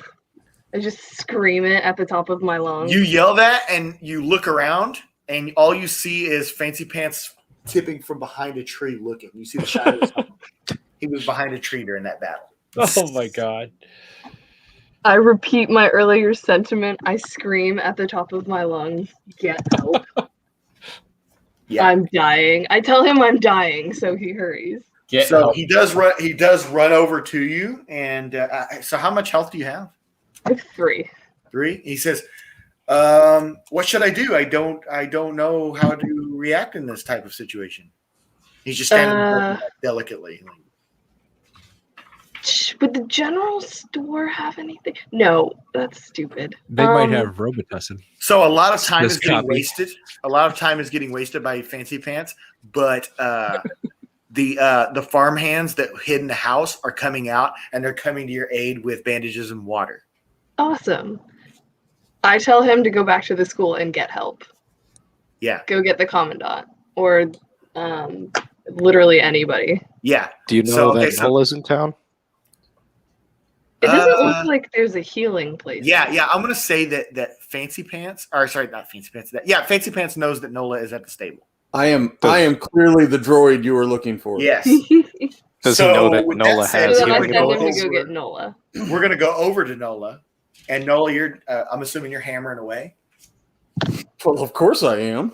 All right. I thought you meant hammered for a second. So Hammer in the morning, Okay, and hammer in the evening. So Fancy Pants comes in there, and he explains how Talia has been wounded, and he's like, "Cleric, I need your help. My beloved Talia has been wounded by an awful grizzly bear." I shall, as fast as my little dwarven legs will carry me. So he takes you Take a back. horse. Y'all are in the stables. So Caroline, you're underneath the shade of a tree, and you're lucid, but you are very out of it. You can't even keep your eyes open, and the farm hands are dealing with you, and that's when Nola approaches. I shall walk over to her, place my hand upon her forehead, and channel the power of my god into her for 7 health points. Okay. So as he's healing you, Fancy Pants is leaned over next, and he says, "See, I tried my best, but she was wounded in the battle, but thankfully I slayed the beast before it took her life." Bitch, you did nothing. Talia, you hear all this. I start laughing. As you're being revived. Yeah, I just start laughing. Okay. And I go, you did nothing. You hid, child. He says, "Well, how do you explain my lack of wounds?" You did nothing. You hid. He says, "No, I destroyed the beast. It was attacking you. It jumped us." You Should we probably ask don't the remember. farmhands who watched it all happen? The farm hands are just kind of like smirking, like, whatever. I'm going to turn around and raise my hammer to him and say, "Do not lie." Ooh. Okay, roll for intimidation. That's 14. Ooh, okay. He cowers back, and he's like, "What? Easy." He says, I thought you were here to help, cleric. I've done what I'm here to do. Then nothing more is required of you. Go back to now. that It's dirty time stable. for new business. Ooh. Now it's time for what? Now it's time for new business. What's the new business? Your lies. And he says, nothing's more required of you. Go back to the dirty stable. I push him down. Okay. Let's see. Do Not in an attempt to hurt him, by the way. Yeah. That's what I'm trying. I'm not trying to do an attack. I was going to say, do an athletics check on that. 10. Okay, so that's exactly. You didn't push him down. You pushed him back, and he stepped back like that. He's still got a spear in his hand. He's not raising it to you or anything like that. But he's like, "Do you know who you're doing this to, dwarf?" I push him again. Okay, it's about He the will same. not be intimidated. And he says, "Tally, are you going to let this simpleton do this to me after all that we've been through?" You mean you hiding in the trees while I got mauled almost to death by a bear? He says, Where was your love? He says, it was with you. It was by your side the whole time, and I will not stand for this. That's why you hid far away behind a tree. So at this point, I am now going to look at him one last time, and I am going to cast Thaumaturgy, which will raise the power of my voice times 3. And I will now say one more time, if you lie to me one more time, that's going to be the last lie you ever tell. Roll one more intimidation check. That is a 19. So he is really scared, and he just throws his spear down and takes his helmet off and throws it in the dirt. And he goes, "That's it. I quit." He says, "None of this is worth it." He says, "I cannot believe that I wasted the last couple of weeks at that awful school. I cannot believe that I've expelled my precious love towards someone who will not reciprocate. And I cannot believe that I wasted my time saving your life. You will regret this. I promise." And then leaves. I'll pick I up take the spear. I was going to say, I will pick up your spear. Loot. Well, there's a helmet and there's a spear. Care less about the helmet. So one of the farmers walks up and picks it up and he goes, "Check it out. I'm the Lord of Northridge now." That's we just walk away like, keep it.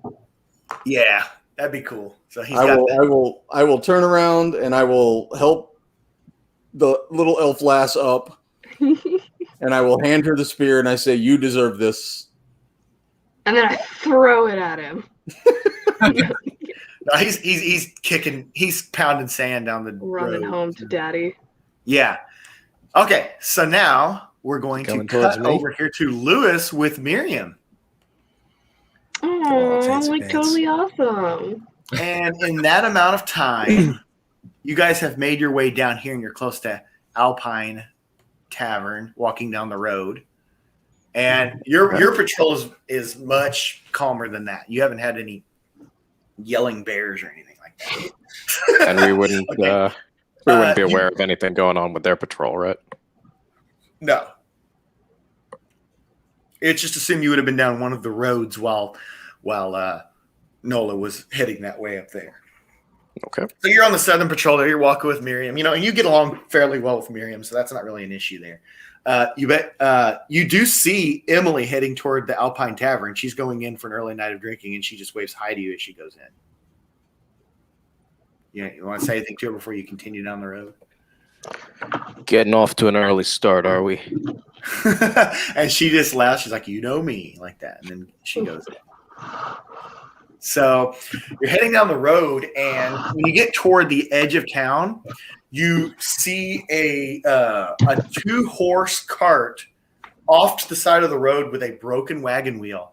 And there's a woman there that's a middle-aged woman. She's pretty, but she's getting older, and she's by herself, and she's running this. And she says, "Can someone help? I'm just passing through Northridge, and this happened." Okay, and we wouldn't feel any need to do like a perception check around it. A perception check on the wagon? Yeah, on the area around it. Like it's just a flat tire. It's not some kind of a trap. I'd be Flat concerned tire. about. Yeah, because rubber was very common. A flat. Yeah. Yeah.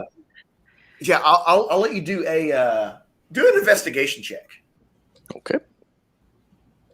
Can I ask too? Do we get the impression that we kind of rid the area of the goblin problem with that 18. last adventure? Or are they still like on our random roll chart for the region? You are wondering. The commandant and Lanesia said they're going to figure out what the hell's going on because there haven't been goblins around here in years. Okay. And it seems like you guys struck pretty hard. I mean, there wouldn't be thousands of them or anything. Okay. Okay. So 18. What happened? I'm sorry. What happened, Ulfgar? I think I did a investigation. Okay, I couldn't remember what you even did. What was it? 18. Okay, cool. So you realize this isn't that bad of a problem at all, that the guys at the stable could easily, fix this, and it probably wouldn't cost very much. And you and Miriam are strong enough where you could probably hold up that side while she gets the cart going down the road. We'll help you, young lady. Being my companion here. So I'm going to have you and Miriam both do a athletics check. I'm going to do it. Also. And I get plus. Anybody have a internet hiccup there? Nope. Okay. I saw you 15? all reload. 15? Okay, cool. She rolled an 8. So she's struggling with it. So this isn't the easiest thing. You're going to be pretty damn wore out. You're going to be ready for some grub and some sleep in a couple hours as you're heading down. I always am. Yeah.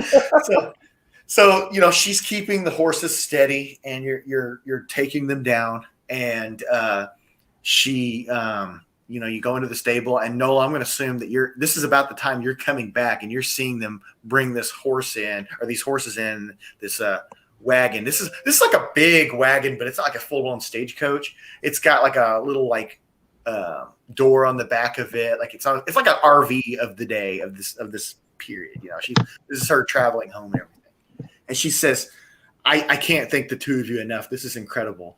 And she says, I do readings for people. If you'd like me to do a reading of your futures, I'd gladly repay you with that. And Miriam says, sure, right? And she does Miriam first, and she puts her hand on her, and she says, I sense you have change coming in your future, Miriam. The change will be great. You will consider dyeing your hair and painting your nails. Sounds about right. Yes. And then she goes to Ulfgar. She says, may I give you a reading? Why not? So she takes the dwarf's hand and she sits there, and all of a sudden you see her just freak out. She goes, I sense horrible catastrophe in your future. I have to give you something. And she starts digging around in the back of her little trailer thing there. And she comes out with a little small chain, like a silver chain with a crystal on it. And she says, this is a pendant of protection. Please wear this, and it will save your life only once. Bless you. Oh, thanks.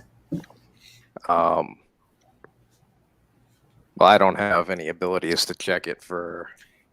What you can do is you can do an insight check on this. Okay. Also, I have danger sense. Oh, so that would How does that notice work? anything. I have an edge when I dodge away from danger against things like traps and spells. Okay. As long as I'm not blinded or deafened or incapacitated. Okay. Nice. I'll take that in consideration, but you go ahead and give me an insight check on this pendant.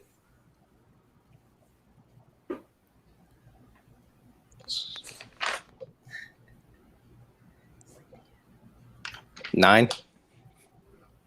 Okay, so nothing about it seems off. It just seems general to you. In fact, you're not even sure if you believe this magic. Okay. Like, magic is real. You've witnessed it yourself, but nothing about her seems particular. She seems like, somewhat attractive 45-year-old woman that is out here by herself and needed help, and she gave you a nice little crystal necklace. It's mighty kind of you. I'll She says, accept your gift. She says, please, Ulfgar, I insist. Please keep this necklace on. I beg of you.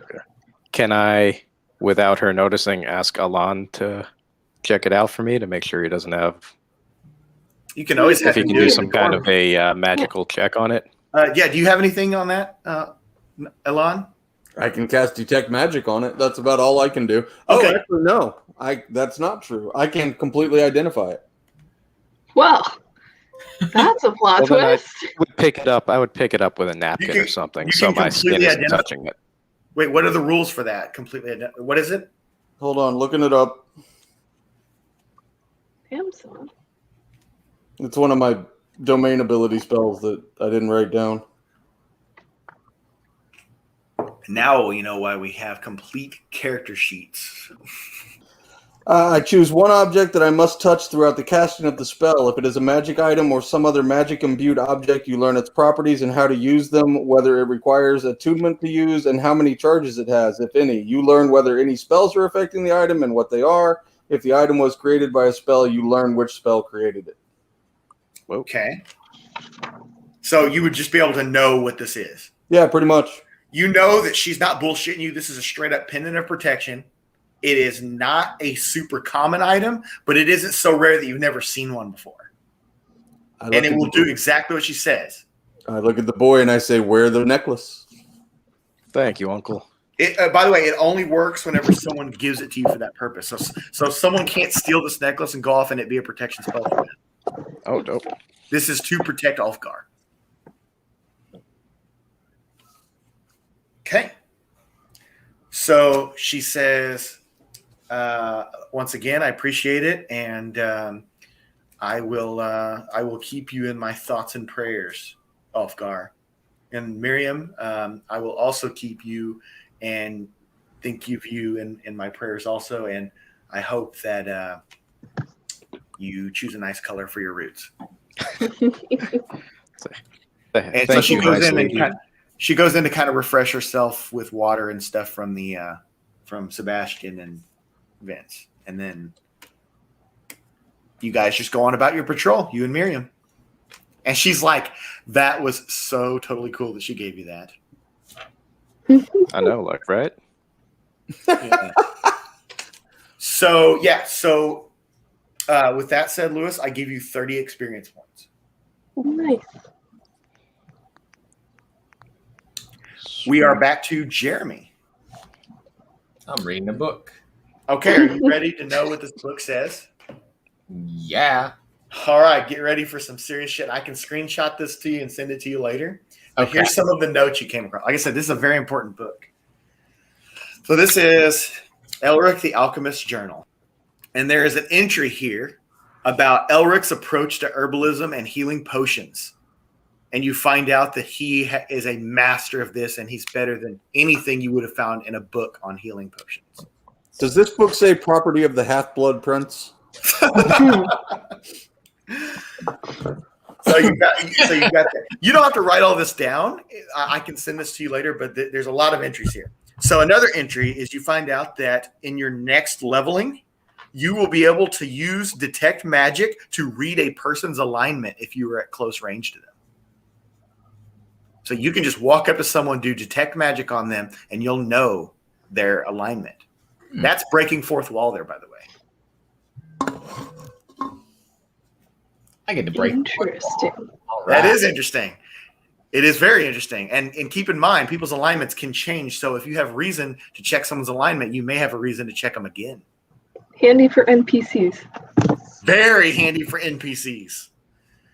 So, all right, here's some of his entries that he actually jotted in. It says, Lessard asked me again today what progress I've made on locating the Blue Mountain. I don't have the heart to tell him that outside of the book, there is no evidence it even exists. There's another entry. It says, my work will likely outlast my life. I'm getting older now, and if I'm not killed by an ailment, surely I'll be killed by the world itself. I only hope my successor at the school has the initiative and will to finish what I could not. Plus initiative bonus. Another entry says, the Commandant means well, but I think he's overly ambitious in his goal. There's no guarantee any of this will work. Another entry. It's buried in the ground 50 paces from the northwest corner of Alpine Tavern underneath a pine tree. It's not like I could have used the damn thing. I'm only a spellcaster after all, but alas, he said get rid of it. Wow. Those are the major entries that you came reading through his journal. 50 paces northwest of Alpine Tavern. Underneath a pine tree. Under a pine tree. What was the last thing that you said with that? It's not like I could have used the damn thing. I'm only a spellcaster after all, but alas, he said get rid of it. So it would be useful for a spellcaster. Yeah, clearly the commandant just gave something to him and told him to get rid of it, and that's what he did with it. Okay. Would you like any more of those read again? No. There's the approach to potions. The next level, get the alignment on detect magic. Blue Mountain. Nothing outside the book that he's found so far. There is one other one that I didn't read. I accidentally skipped over this. I'm eager to find out what this manual for the so-called transportation cube is for, though based on my reading, I'm not sure I'd ever be able to find such a small item if it is truly lost. Small, finely crafted wooden cube. Okay. So he found the manual. Yes, and then the cube was found on a journey separate after his death, and the commandant wanted you. That's why he immediately gave it to you, because he knew that this was one of the things that the former wizard was working on, and he would have liked you to complete the work. So that's part of the reason he's got some faith in you, because you were able to solve that. Okay. Bring out your scrolls. So again, Jeremy, you got the gist of that. Does anybody else in the group? I can send you this later, but does anyone else, for story purposes, want to know any of the other readings again? Just throw it in the group chat, and we can all take it if we want it. Okay, I'll send it you guys in the group chat later. So, Jeremy, what would you like to do with all this information? Well, since I've been reading this approach to potions, can I start trying to follow those directions and make potions? Absolutely. Here's the deal. You can write this down. We talked about this a little bit outside of stream. As long as you can assemble a Herbalism Kit, which you now know the ingredients because you got the book right there that explains about Herbalism Kits, you can go to the store and get all the items you need. As long as you do that, then when you're at the school, in an 8-hour day, you can make 5 potions if you spend the whole day on it. And you can make 1 potion on the road in 4 hours. Okay. Yeah. Just realize you're not just making potions for you and your party. You're making them for the school to stock and for the commandant and Laneige to distribute. For all needs. So I'm going to keep them all for myself. Well, you couldn't carry that anyway. That is all I carry. I have a You're just the potions man.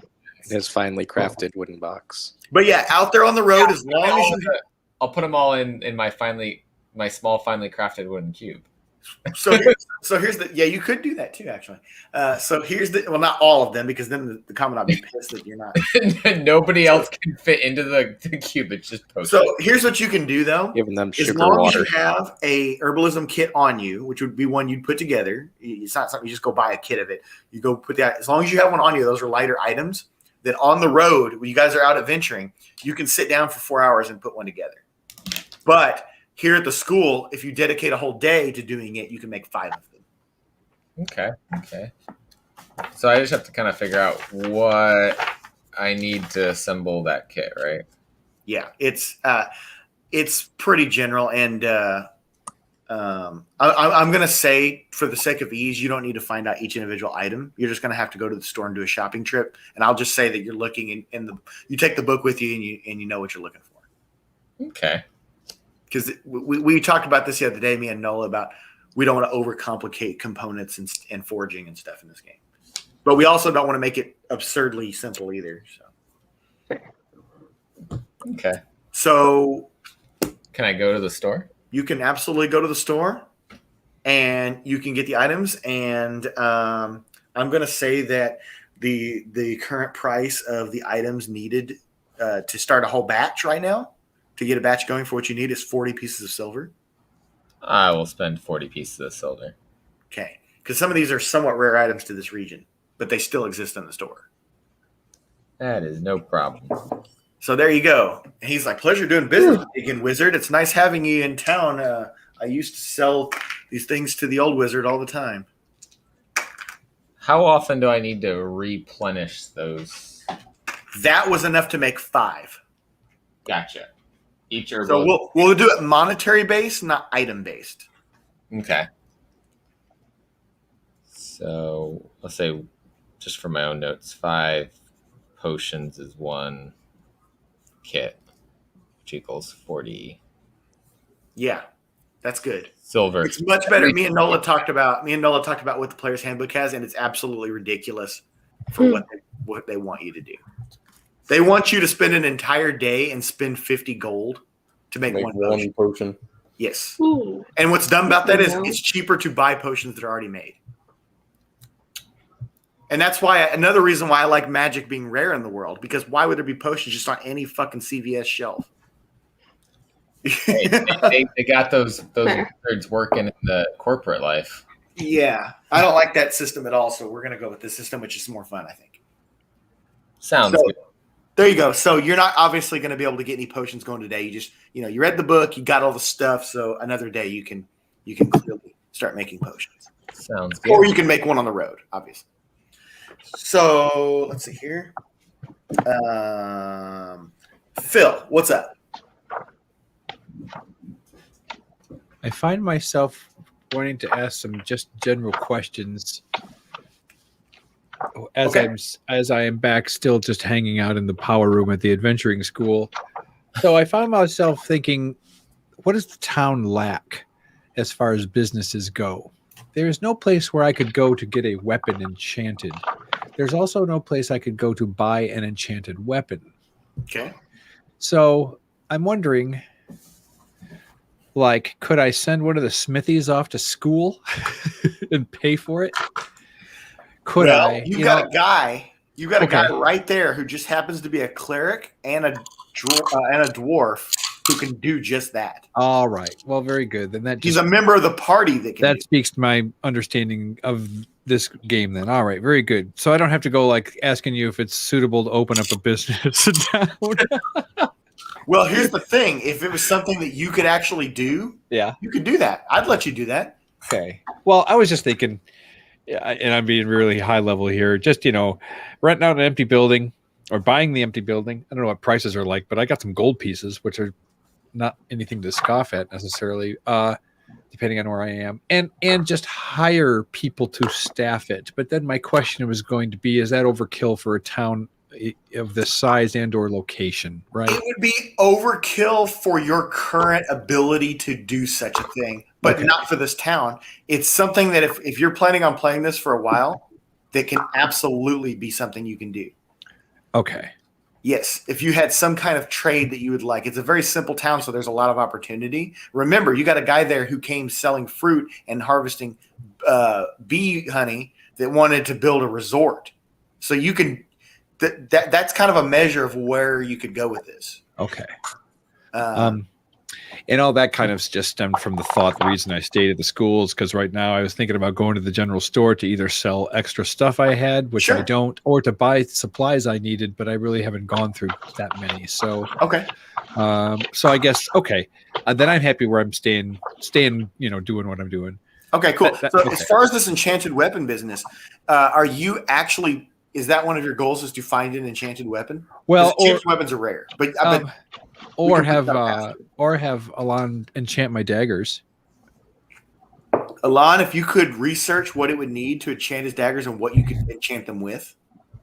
I can do that. And I'm willing to, find new daggers that are more worthy of an enchantment. Also, it would be a kind of a personal mission. That's Sure. I'll set you on a path where you might have the opportunity to find something. Okay. Even if I have to buy it, I'm okay with that too. That's great, because there is actually an opportunity coming up very soon where much better weapons than what could be found in this town are available for sale. Okay. Yay. New bow. All right. Yes, ma'am. Then I'll continue intermittently powering up the school and trancing. All right. Well, perfect. Let me cross this out here. And then I'm going to go back to Talia. So I'm gonna get Fancy Pants' helmet from the farmers, and I'm gonna take his helmet and spear and bring him back to his dad's house. Okay, by the way, I forgot to mention to you guys last time, the construction on the mansion, it was completed, and it can be, the top of the mansion can be seen from almost any point in town. Yeah. I'm gonna drop him off at his dad's house because I don't know that his sister's at the bar. And I'm like, can you roll persuasion to see if the farmer's willing to give it back? Ah, that's a nat 20, my friend. He said he takes the helmet off and he says, for you, Miss Talia, anything like that, because they're very grateful to the venturing school. Yay. It's like I said, when you guys first came here, I said this might not be a place to go on a crime spree because they basically worship the town or the militia here, which is the school. You know, they're thankful that they have a peaceful town because of all of you. So. I also pick up all my arrows. Okay. Yeah, so that'll be interesting because never mind. I'll take it. Get some bear claws. So I'm taking his stuff that he basically just threw on the ground because to me it's worth a lot of money, and I'm like, so well, I'm gonna bring this home. So you're going to the house there. Yeah. Okay. What do you do? Just knock on the door or what? Yeah, just knock on the door. I don't know. Is there like a butler or something? You knock on the door and someone greet me at the door. The butler, the one that you saw carry the trunk up, he's actually leaving at the time you get there, and he's like, "I'm heading to the school to go retrieve his things." Cool. Do you want to bring these inside real quick? He threw a fit and left him in a field. and the butler just rolls his eyes, and he's like, "Sure," like that. Cool. And I hand him to the butler, and then I have to go back on patrol, I assume. Yeah, cool. So the mother is there and she's like, "Who is this?" or whatever, and then the butler says, "Oh, this is the girl that your son was infatuated with," and she's like, I'm very sorry for my son's behavior." It's okay. Your daughter already apologized. Okay. All right. So you go back to the school and the commandant requests you to come into the office. Oh, of course he does. And he comes in, you come in, and he says, "I told you that there would be a lesson from today, but it's probably not the lesson you thought." He says, "The lesson that I want to teach you is know your allies and trust your instincts over orders, even if they come from me. Well done." And then you get 30 experience. Yay! I like the commandant. I designed him specifically to be a very likable character to get players used to a somewhat authoritative figure that's trying to keep a party together. He's a good guy. Yes, he's super good. But just keep in mind all those journal entries. On the surface, he's a good guy. No, he's a good guy. He is. He really is. I can straight up show you his alignment on his character sheet. I don't have it up right now, but yeah. So anyway, so that is done there. Hold on, let me cross this out. All right, so now we're going to get back to Nola. What are you up to? I will have spent some time in the smithy. I will have helped them do whatever they need doing. And if I don't have anything else to do, I'm going to get an afternoon beer. All right, head on down to Alpine Tavern, right? So you head on down to Alpine Tavern. You go there, and there's not very many people there, but you do see Emily there, which you've already had some drinks with before, and she's very familiar with your party. So, you know, she'll buy you one first. Sweet. She's richer than shit, man. I will sit with her and share drink. Constitution saving throw.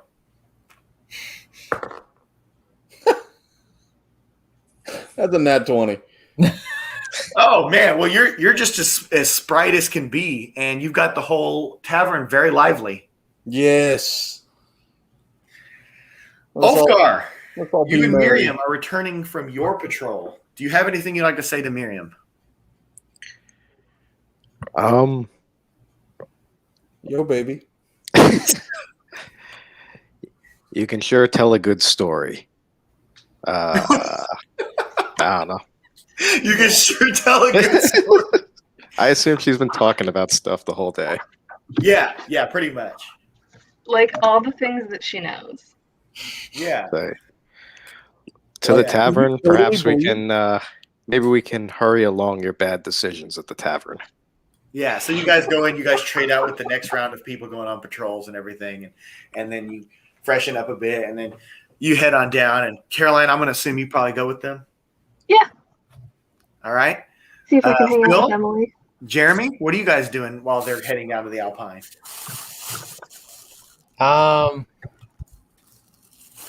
What is it? It's late now. I mean, it's getting dark. It's So, yeah, I wouldn't have any time really to go back to the school and make any potions. No, your day is done. You spent all day reading and you did a lot of work today because you had your magic thing doing chores. You did the house thing. You salted the meat. You read the book. You went and got the ingredients. So it's hangout time if you aren't going to bed. I guess I'll go to the tavern. Phil, what's up? I'm right down the road already. You've been on that bike for 8 hours. A student comes I in. think I'd like to familiarize myself with the tower guard in a way that is respectful of their station. Like go to the kitchen and bring them snacks, etc. Okay, so I'm going to have you do a performance check. Dude, Bean is going to be the king of the fucking underworld. I'd like to, for my performance check, refer you to all my previous girlfriends. But I will roll. Let's see. 16, 18. Okay, awesome. So it is met with cheers and clapping that you did that. Usually the corporals will bring us something in any given shift, but never has another, peer done that. Well, we're glad you're here. Thank you for your time. What did you bring them? Whatever guard apples, guard snacks. Yeah. Hot pockets. You got anything else you want to do? I guess I'll just hang out there, with my eye on the road. Okay. All right. So everyone except for Phil is down at the Alpine, and everybody's having a good time there. And Emily is blind drunk again. And she has a problem. She has a real problem. Yeah, and she's buying drinks and shit for everyone. So, does anybody have anything that they want to do in the tavern, particularly before this night ends and you go to the next day? I'm assuming that I would notice that we're all here except for Bean. Mm-hmm. Since this seems to have happened before, I think I would go and look for him. Okay. I want you to do an investigation check with disadvantage. That would be a 5. So you left the tavern and you're not drunk at all because you owe that 20. And you're literally roaming around and checking places and you don't see him anywhere. And you went back to school just briefly and you didn't find anyone to ask outside the guards, but you wouldn't have suspected him to be up on the guard tower. He's up on the guard tower hanging out with guards. And you just didn't think to look there. Yeah. So after an hour looking, what do you do? If I couldn't find him that way, I would use the pebble. Okay. And it takes you right over to him. Yeah, basically, you're back at the school grounds and you just go right over to him. And I would say, you should come have a drink with us. I'll be agreeable to that. Okay. Are you going to offer him to buy him one? Of course. Come with me and I'll buy the first one. I might even buy the second and third one. All right. There you go. Then I want you to subtract 6 copper from your inventory. Subtracting 6 copper. That's 3 drinks for Phil. So Phil 3 now drinks has for to me. roll 3 Constitution check, 3 drinks for me. and the last 2 have to be with disadvantage. It was okay. All right. Damn, son. I didn't say he had to. I'm not forcing him down his throat. He doesn't have to drink them if he don't want to. No, this will be good. Do the first one. For who? Who's this gonna be good for? So the first one is just my regular Constitution. Just a regular check. one. Yeah, regular Constitution. I have to get okay. I rolled it's weird. I rolled an 11. I get a +2, which would make it 13. Does that make sense? Yes. Okay. It's above 10, so you're not blind drunk, but you're getting tipsy. Now you have to do 2 more with disadvantage. So now you're do 2 more rolls and then take the worst one. Okay. And just to make sure I'm doing this right, my Constitution is 15, which gives me a +2 bonus. So, but I'm still just rolling a plus. Constitution saving throw. Okay. All right. Oh, that's not good. 8 is my first roll. Okay. 8. And then the second one is 9. All right, last 2. Oh, I'm sorry. I rolled 4 times just then. So the first of the 2, the lower of the first roll was 8, and the lower of the second roll was 9. Okay, so you had 2 out of 3 drop below 10. Yes. You are getting absolutely plastered. And elf. But it's slowly over the night. Probably. You didn't just come in and drink real quick and slam them down. Slowly over the night. But this is the first time you've really spent with your comrades in this form, I guess, right? Yeah. Yeah. I'm having fun. Yeah, exactly. So you've been playing, I'll just say out of character, me and Nola have talked about this a little bit. You've been playing your character in such a traditional rogue fashion. That's awesome, and that's why you've been getting inspiration points. But keep in mind that things like this are what change a character. You know what I'm saying? Oh, no, I know. Okay, I know you know, but I just want to bring it up in general. Well, I'm checking my sheet to see what I can all of a sudden get really exaggerated on. So for those of you who haven't really played RPGs like this, I'm talking mainly Jeremy and Caroline, and a little bit to Lewis too. He's been playing that to a T, right? So Nola went out and did something that changed it. And so now Phil's going to play the character as if he belongs to the group more. He was playing it until someone extended themselves to it. It could have been one of you guys. Now he's enjoyed traveling with Talia, so he has that. But he doesn't really know the wizard, and he doesn't really know Lewis, right? Okay. Now he's starting to know you guys. And it's not just like you guys are shoulder to shoulder in battle. There's camaraderie being built now. We're hanging out. So excellent. I would like everybody for that camaraderie to give themselves 20 experience. And I would say, too, my sheet specifically says quiet, rarely speaks for no reason. And I would say in a bar into this situation, I would be a blabbermouth. Awesome. and perhaps there's someone who's noisily drinking their beverage that's really aggravating the shit out of you. I'm sorry, how many experience points? 20. Has anyone leveled up again yet? Yeah, that's what I'm doing over here is I'm trying to pick my thief. You're in level 3? Yeah. I have You did kill 1018, yeah. Holy. I'm killing it. Literally. What's everybody else at right now? 848. I'm at 8. Oh, you're close. I'm 863. You're really close. I was at like 838 when you gave me the 150. Okay. Nola and Phil, where are you guys at? 800 even. 945. Hey, Henry. Okay. Okay, awesome. So, Phil, you're the only one that's slightly behind? Yeah. Due to a rapidly dispatched shadow man. Yeah. Thank goodness, probably. Yeah, so that's cool. You guys are all within 100 points of leveling up, and Caroline actually did level up. Okay, so we're going to wind this evening down. And, of course, this evening ends with Emily. For some reason, she doesn't close the tavern down. She always leaves before everyone else does. She wants everyone having fun. So she's always buying drinks for people and then just seeing herself out. So she leaves. And you guys kind of wind it down. And you guys head back, and Miriam, is with you. And you guys go back to the to school. Everybody goes to their dorms, goes to bed. And you get up the next day. And everyone is going about normal and all that. And then the commandant calls you all into his office, including Miriam.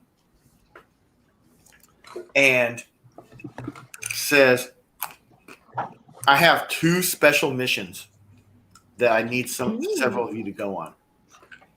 2. One is we've got a letter here from Blasingdale.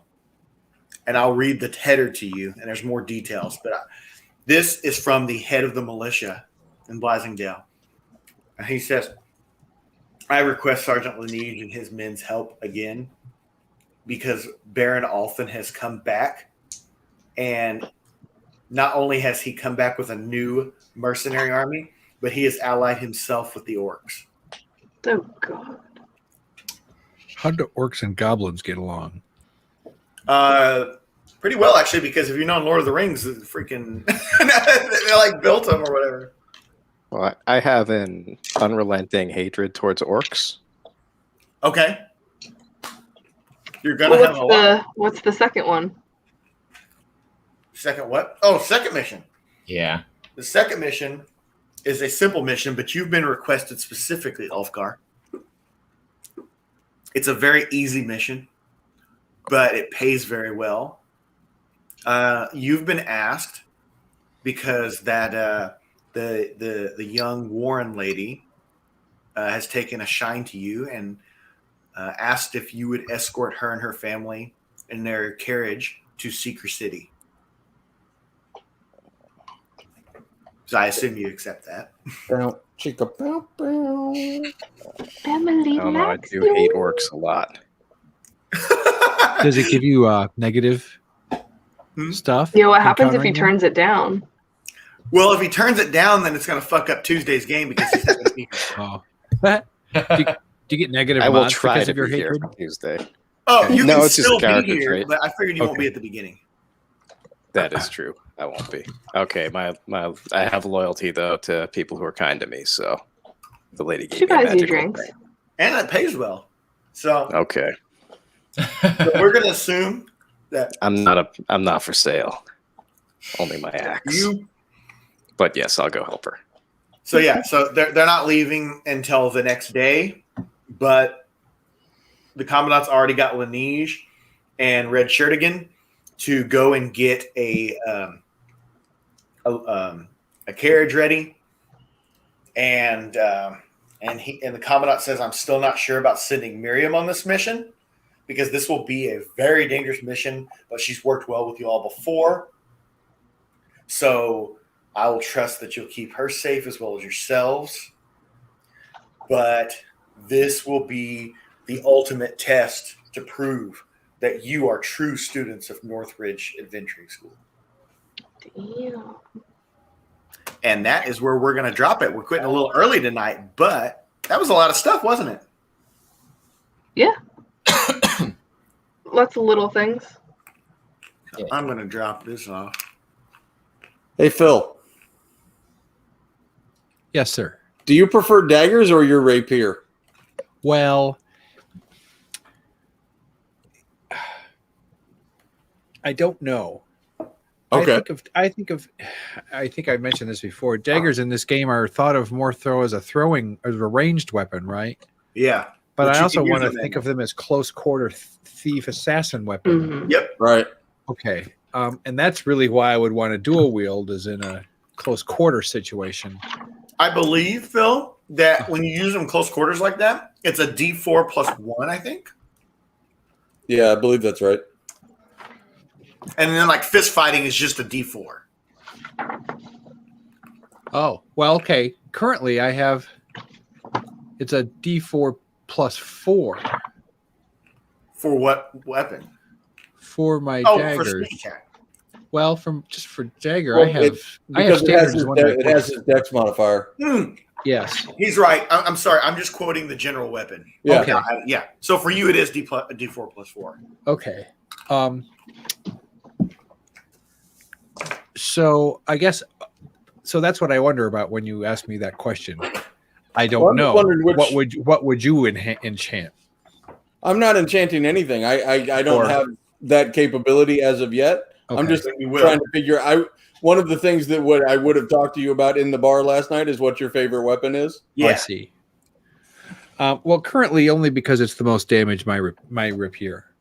Well, then, when we met in the commandant's office this morning, I would have presented you with a lovely silver rapier. Oh wow! You can do that quickly. It takes an hour. There you go, Phil. That's why I was saying talk to him. Okay. And it's nothing special. It's just silver and finely crafted. So then, how do I write that down? Is that any different from? It's more durable. Okay. And it just looks prettier. By the way, I'm keeping track of durability. That's going to come up very soon with certain things. You just don't know. I was going to say, can we assume that Nola's repairing stuff? No, you can't assume that Nola is repairing stuff. You assume that Nola can and you need to if something happens to it. But in this case here, he literally gave him a weapon that's much more durable. He did it to me too. Yep.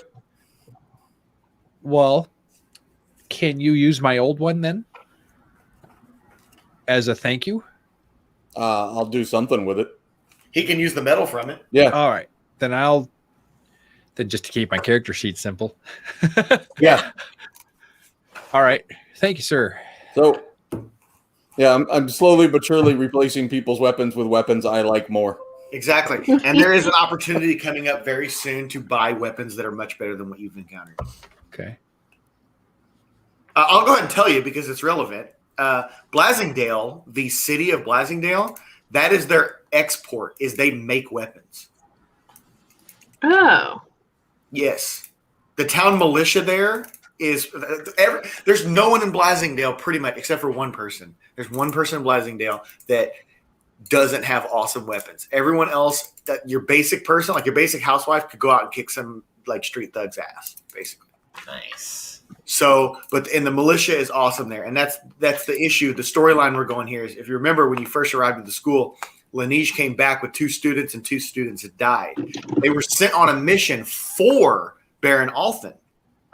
They were there for him, but when they got there, they found out that he had actually betrayed them, and he was trying to get them and the militia of Blasingdale to join his mercenary army and do some dastardly shit, which you're about to find out more about. They defeated them, and Laneige was sad that 2 students died in that. But they defeated them and came back. Now the head of the militia is requesting Laneige and some students again because Althen is back. That makes sense. I mean, like that he would come back and like try stuff again. So this is your guys' first big story arc. I don't think any of them have, like Phil had said a few sessions ago, that for the time being that games would always end with you guys going back or at least very close to it, right? And that's pretty much been the case, except for this past one. You guys were still out in the transportation cube, but that you still were heading back into school, right? And I guess you only really stayed out when you stayed at the mansion in Saltmarsh or on the train. But this is like your first big like traditional D&D style quest where you're going to go out away from the school for a long time. Yay! Or at least a decent amount of time. We'll see what happens. Bring the mobile bunker. I need to make sure I bring apples. We got some in the mobile bunker. So next session we'll start off. We're going to assume that Lewis won't be there at the beginning. You can still, if you can jump in, that's awesome. But I'll be able to catch up to you guys. Yeah. Well, and I won't make it immediate. There, you might jump on and it not be a good time. Yep. You know what I'm saying? So no, that's fine. Like by 8:00, I can usually get on. But yeah. So if you're just hanging out with us for a little bit, that's cool, I guess, right? And then I'll bring you in at an opportune moment. No, I appreciate you giving me a side quest. So yeah, I figured that'd be really cool. And that's kind of what I texted you about this morning too. Yeah, that's what I was figuring. Yeah, that's a fun little thing though with the lady, though, isn't it? Yeah, that was very cool. Yeah. So anyway, we'll in our streams like we normally do, where I'm going to go around and we'll start with Jeremy and just kind of give your thoughts on this. It was a shorter session for sure, but I tried to make it very different and with a bunch of different stuff going on. Yeah, there's a lot of different things going on. So my character got to do a lot of things that he was wanting to get accomplished. Yeah, I'm going to say this is probably your zenith session so far. Like, you definitely did a lot. So for the just gonna keep calling it the mobile bunker now. I think that's easier. Yeah. The mobile bunker to keep the food fresh there. Really figured out what's going on in terms of how to make potions. Some mysteries about the previous wizard. Yeah. Did you like that? I actually thought of a lot of stuff for that guy. No, that was good. Now I've got to figure out. I mean, obviously, I'm gonna be looking for that thing that's been buried. Yeah, that's true. You probably want to do that before you leave town. Because that was. Oh, that is the name of the tavern. Uh-huh. By the way, I'm all in on us becoming like some traveling professional butcher. I love this whole concept of just taking meat from everything. We've got some orcs to cut up now. Oh. Well, see, going with what Phil said. The bear meat. Going with what Phil said, there's no reason you guys couldn't set up the place and sell stuff like that. Like, he was asking if there was a need to exotic set up shop, meats. and there's no reason you couldn't bring meats back from regions you travel to and sell them in town. We're gonna set up a meat shop for Just sure. like as a little income stream. Yeah. Once we. I mean, that's really thinking outside the box, Phil. There's a reason you've gotten 2 inspiration points out of me. I'd like the name change to backwards Phil, your host. Yeah, there you go. I just realized that Elan was started that trend. So going with. By the way, I'm sorry. I have about 5 characters named. 5 characters made and named, and they're all just versions of Nola. Nula. Lone. So going with what Jeremy was saying, though, how about the things that are in the journal that are just like off the cuff things that he wrote about the Commandant? It kind of gives you a little more about him, Oh yeah, there we go. Yeah, a little bit of a mystery there too, right? I don't think I wrote the last one down because it was not seemingly as important, but it was about the Commandant. All of them are relevant. I'll tell you that because these are the things.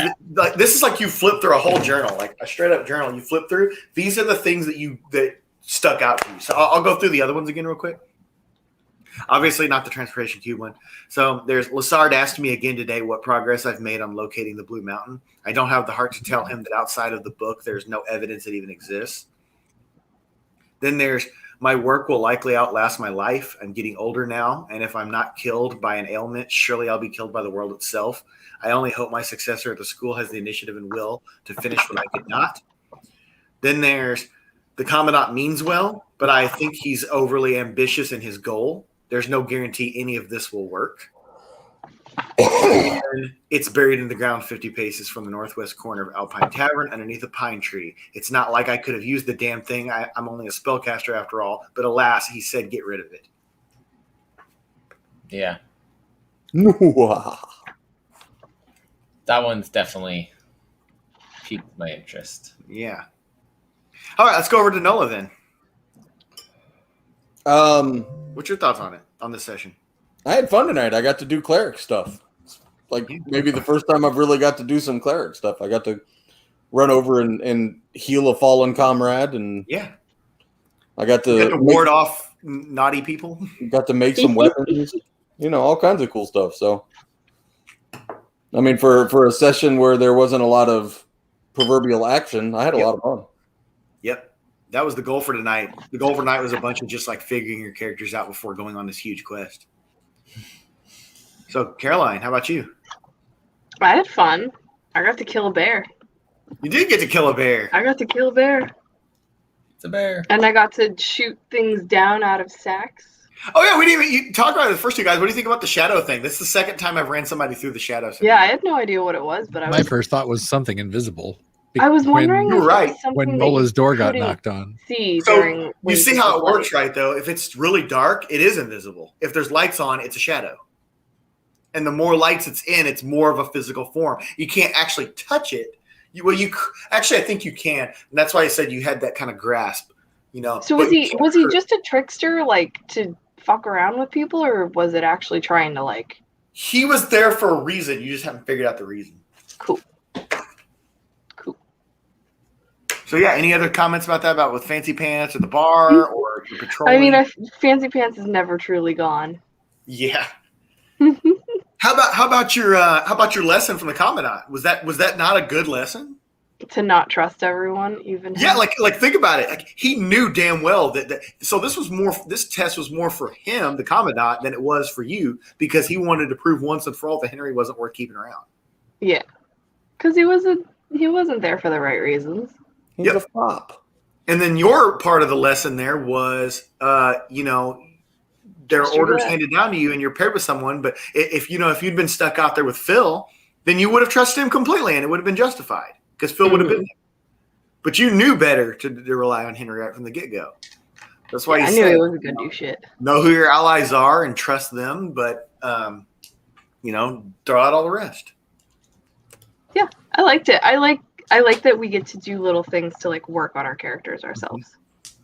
And camaraderie is the number one thing at the school. That's what you're here to learn. And like I said, he didn't bother to help me, so like I wasn't gonna stick up for him. If you think of the school, like I said before, as more of like an apprenticeship program type thing than a university, then you start realizing that's what it is. They're teaching you camaraderie and they're teaching you the ins and outs of adventuring. You know how to swing a sword. You know what I mean? Like you know how to shoot an arrow. They're not here to teach you that. Okay. So Phil, you definitely progressed with some things there at the end. Well, I was going to say it didn't seem like I did a whole bunch tonight, but I had a really good time.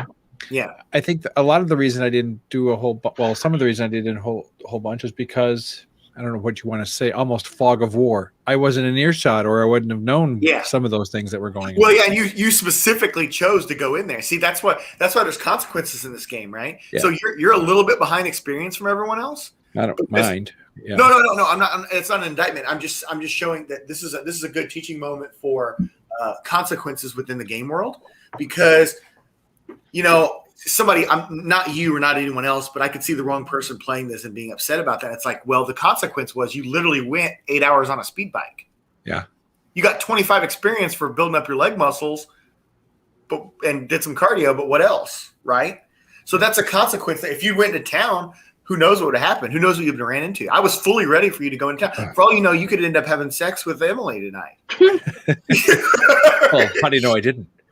She's so buttery supple. Butter supple. And then thanks, not that I was necessarily waiting for it, but I'm kind of glad, I didn't notice it was missing, but now I'm glad that I've socialized with everyone. Yeah, I knew it right away. And, I knew it within, the very first session. And Nola brought it up to me after the second session.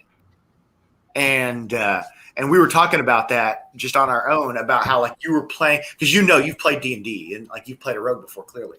But you were playing a archetypal rogue, which can fluctuate. Like, you could definitely do that. Like just like a barbarian could be a hothead crazy guy, and he can tone it down because of things that happen in the game, right? Like, same way with you, So I think that's really cool, though, how Nola went and found you, because he was thinking that exact thing about, well, it's like, well, we've done well together in battle, but we really have no other camaraderie outside of that. You're always hiding in shadows. Yeah. And that's fine. You should do that most of the time and with most people. But now that you've got a party here, then you can change that. And then before we leave, I'll kick it over to Ulfgar, but come back and I'll tell you about the 3 root beers that I consumed during this session. Oh, okay. By the way, before we go to that, at one point, all I heard was the sound of pouring root beer. Like, yes, I was doing it right here. Go ahead and let us know the 3 right now before we go to Ulfgar. In order, I would of ones I would most like to have again, starting in the number 3 position, IBC root beer from Dr. Pepper / 7-Up, I think. Yep, not bad. IBC's classic. Virgil's used to be my number 1 when I first got into craft drinks. Virgil's was my top root beer. Okay. But now that I've had so many, it doesn't even make top 5. And Boylan Bottling Company. Boylan is quite good. It's got a heavy black licorice taste. I was just going to say, this is one of the most unique. It's definitely a root beer, but it was one of the most unique ones I'd had, and so much so that I'm glad I have 3 more waiting. And that was it. Cool. Well, thank you for participating in this game in other ways by by bringing in root beer. 3 root beers, man. I don't even drink 3 in a day usually. Yeah, I was going to say that you totally ruined me, and damn you guys for the Instagram chat before the show. Oh, it's all fun. Here, I thought I was home for the night. All right, Lewis, I'm ready to hear what you thought because you're the only one that I talked to prior about stuff that might happen. That damn Instagram thing. Mug. Mug's my favorite. It's mine in the house. That's the cream soda, though. Okay.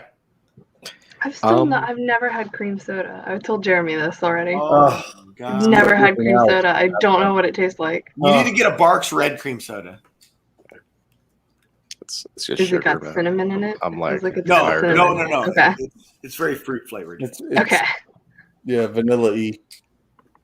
I can get down. I had a lot of fun. You know, I had a lot of fun, especially, seeing everyone's stories and how they progress and everything. I don't know if I should be playing my guy more crazy sometimes, I guess, but I wasn't really into the. Save it for battle because your character can handle crazy in battle. That's kind of what I was thinking was. Yeah, you're smarter. Your intelligence on your character is smart enough that you shouldn't be doing crazy stuff just out of the blue. But in battle, you can get away with a lot of crazy stuff. Well, especially given that your rage and such is driven by cowardice. Well, I would say too that you keep doing things that remind me you're a dwarf. Yep. So I love the way you're playing your character. I'm just gonna say right now, I love the way all you guys are playing your characters. You guys are all playing. You're all playing not like you just played for the first time 2 weeks ago, but you're all playing like you played for a long time. Has it really only been 2 weeks? It hasn't. Wow, it feels like it's been so much longer. This is session 3, right? Or but right, not counting the week, though. Introduction. Yeah. It feels like it's been so much longer. I know, right? You guys haven't even done your first major quest yet. That's good though. It's like when you're reading a book, like you want it to be like a long experience. Oh yeah, it just feels like we've been doing it for forever. And like in a good way. Well, once you get level 5, you'll have that. Agreed. When can I multi-class? 3 or 5? I think it depends on what. It's 5 for most, but there's some that will do 3. But keeping with Lewis before we get on tangent here, yeah. So you talk about when Phil just said, he didn't do a lot of action. There wasn't a lot of action in this, other than like the bear and the destroying the thing. Your character would be the one that you would think would miss the most action. Like you would want action in a session, but you basically were running. But you did do a lot of things to help figure out about that shadow. That's for sure, right? And I was trying to see if you got a religion check, and your religion check was really low, but and Phil ended up. Yeah, I have a -1 for religion, so that's why. Yeah. So like that would have been interesting then, but no, it was just as interesting finding out that Phil's people had stories about the shadows. And that's another thing about magic being rare. You play these sessions where there's shadows just walking around town randomly, right? Like why you know what I mean? Like why do people do games like that? I don't mind magic being common and stuff like that, but to me that's a little too much. Where it's just like every old person knows what a shadow is. It's like everybody has a copy of the monster manual in their house. Yeah. No, like you guys had no idea what it was. You never ran into anything like this. Even the Commandant, who's dealt with spiritual stuff, has never seen one. So that was cool. I look forward to figuring out why it was there. Yeah, and also Lewis, with yours, like you said, you didn't have any combat, but you helped with you did some dwarf shit or some barbaric shit by lifting up the thing, and Oh no, I don't mind. It's all good. I still can't what help you're here thinking for. that the driver for the fruit cart a couple episodes back is out there decaying somewhere. We never did find him. You made us roll. We missed him. He's out there somewhere.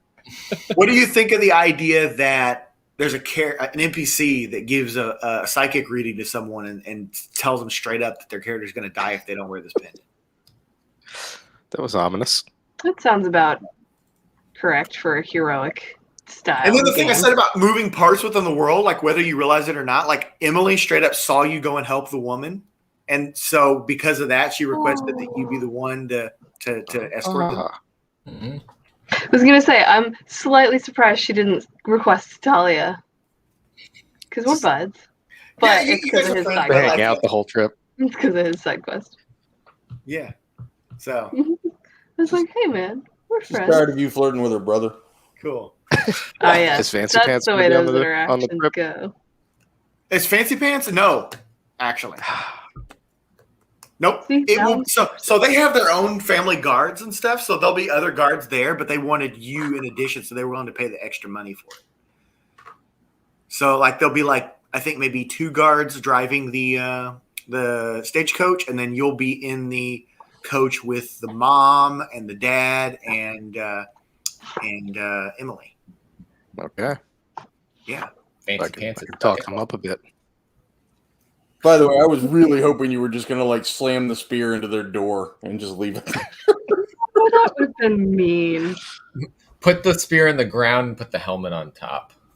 Like So the last time I ran the people through the shadow scenario, there were less students at the school at the time, so you didn't have the entire place getting turned over. You had maybe a dozen total in addition to students that were there, the players, and it was like one of the guys. He did a perception check, and he saw out of the corner of his eye the shadow run from the far left guard tower up to the side toward the front of the school. And so he took off running after it. And everybody started going around trying to find this thing, and it was going through into buildings and stuff and into rooms. And they basically, their group ended up narrowing it down and then catching it, and they actually didn't end up killing it. They surrounded it, and they used spiritual powers to basically stop it and find out what it was there for. But as much as cool as that is, I like Nola's thing. Yeah, just murdering it. It was a guiding bolt. That was awesome, dude. And it was 16 HP, which is exactly what the HP of a shadow is. Well, I was actually hoping, because like I said, what it does is it makes the thing glow. Yep. So I was hoping that, if it didn't kill it, you would know where it was. Right. But, I'll take killing it. Yeah, that was super cool. That was really cool. So I'll take glowy. I'm okay with glowy bits. Yeah, Copy 801's still with us. Man, you guys, there's a handful of people that follow this thing all the way through. But then there's dozens of people that are watching it the day after, I guess. I'll say there's still a lot of people that watch on the rewind. Oh, yeah. So we're going to end it. We're coming up on the 3-hour mark. Not quite 3 hours of play, but we're coming up. So we're going to go ahead and end it, and we'll chat backstage a little bit more. But everyone, thank you for watching. And tomorrow night, you got what Jim Mint collectibles on Spine Ticks. Mm-hmm. Mm-hmm. That's cool. I won't be on that one, but I'll be watching it. Phil, I hear you're joining us. Yeah. Oh, Phil, you're joining joining up for what I can. Awesome, man. And then Phil's not going to be live this week, but he's going to put some videos up on Sunday. And then Jeremy's got FOC. You're not going to have Lou back, though, are you? I haven't talked to him, so I don't know. Okay. I might jump in with you if he's Undetermined. Undetermined. And then tomorrow at 12:45 Eastern, I'm doing a review of Hollow Heart with No Good Comics on my channel.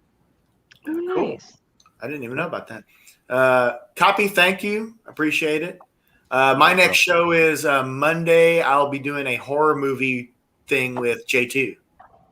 Oh, that'll be good. We're going to go over our top 5 personal favorite horror movies. Not the ones we think are the best, but our personal favorites. And we're not going to know each other's before we go into it. Oh, that's cool. That's fun. That'll be fun. So that'll be 6:30 Eastern PM on Monday. On Monday. Yeah. All righty. Thank you guys for watching. Thanks. Later. Bye.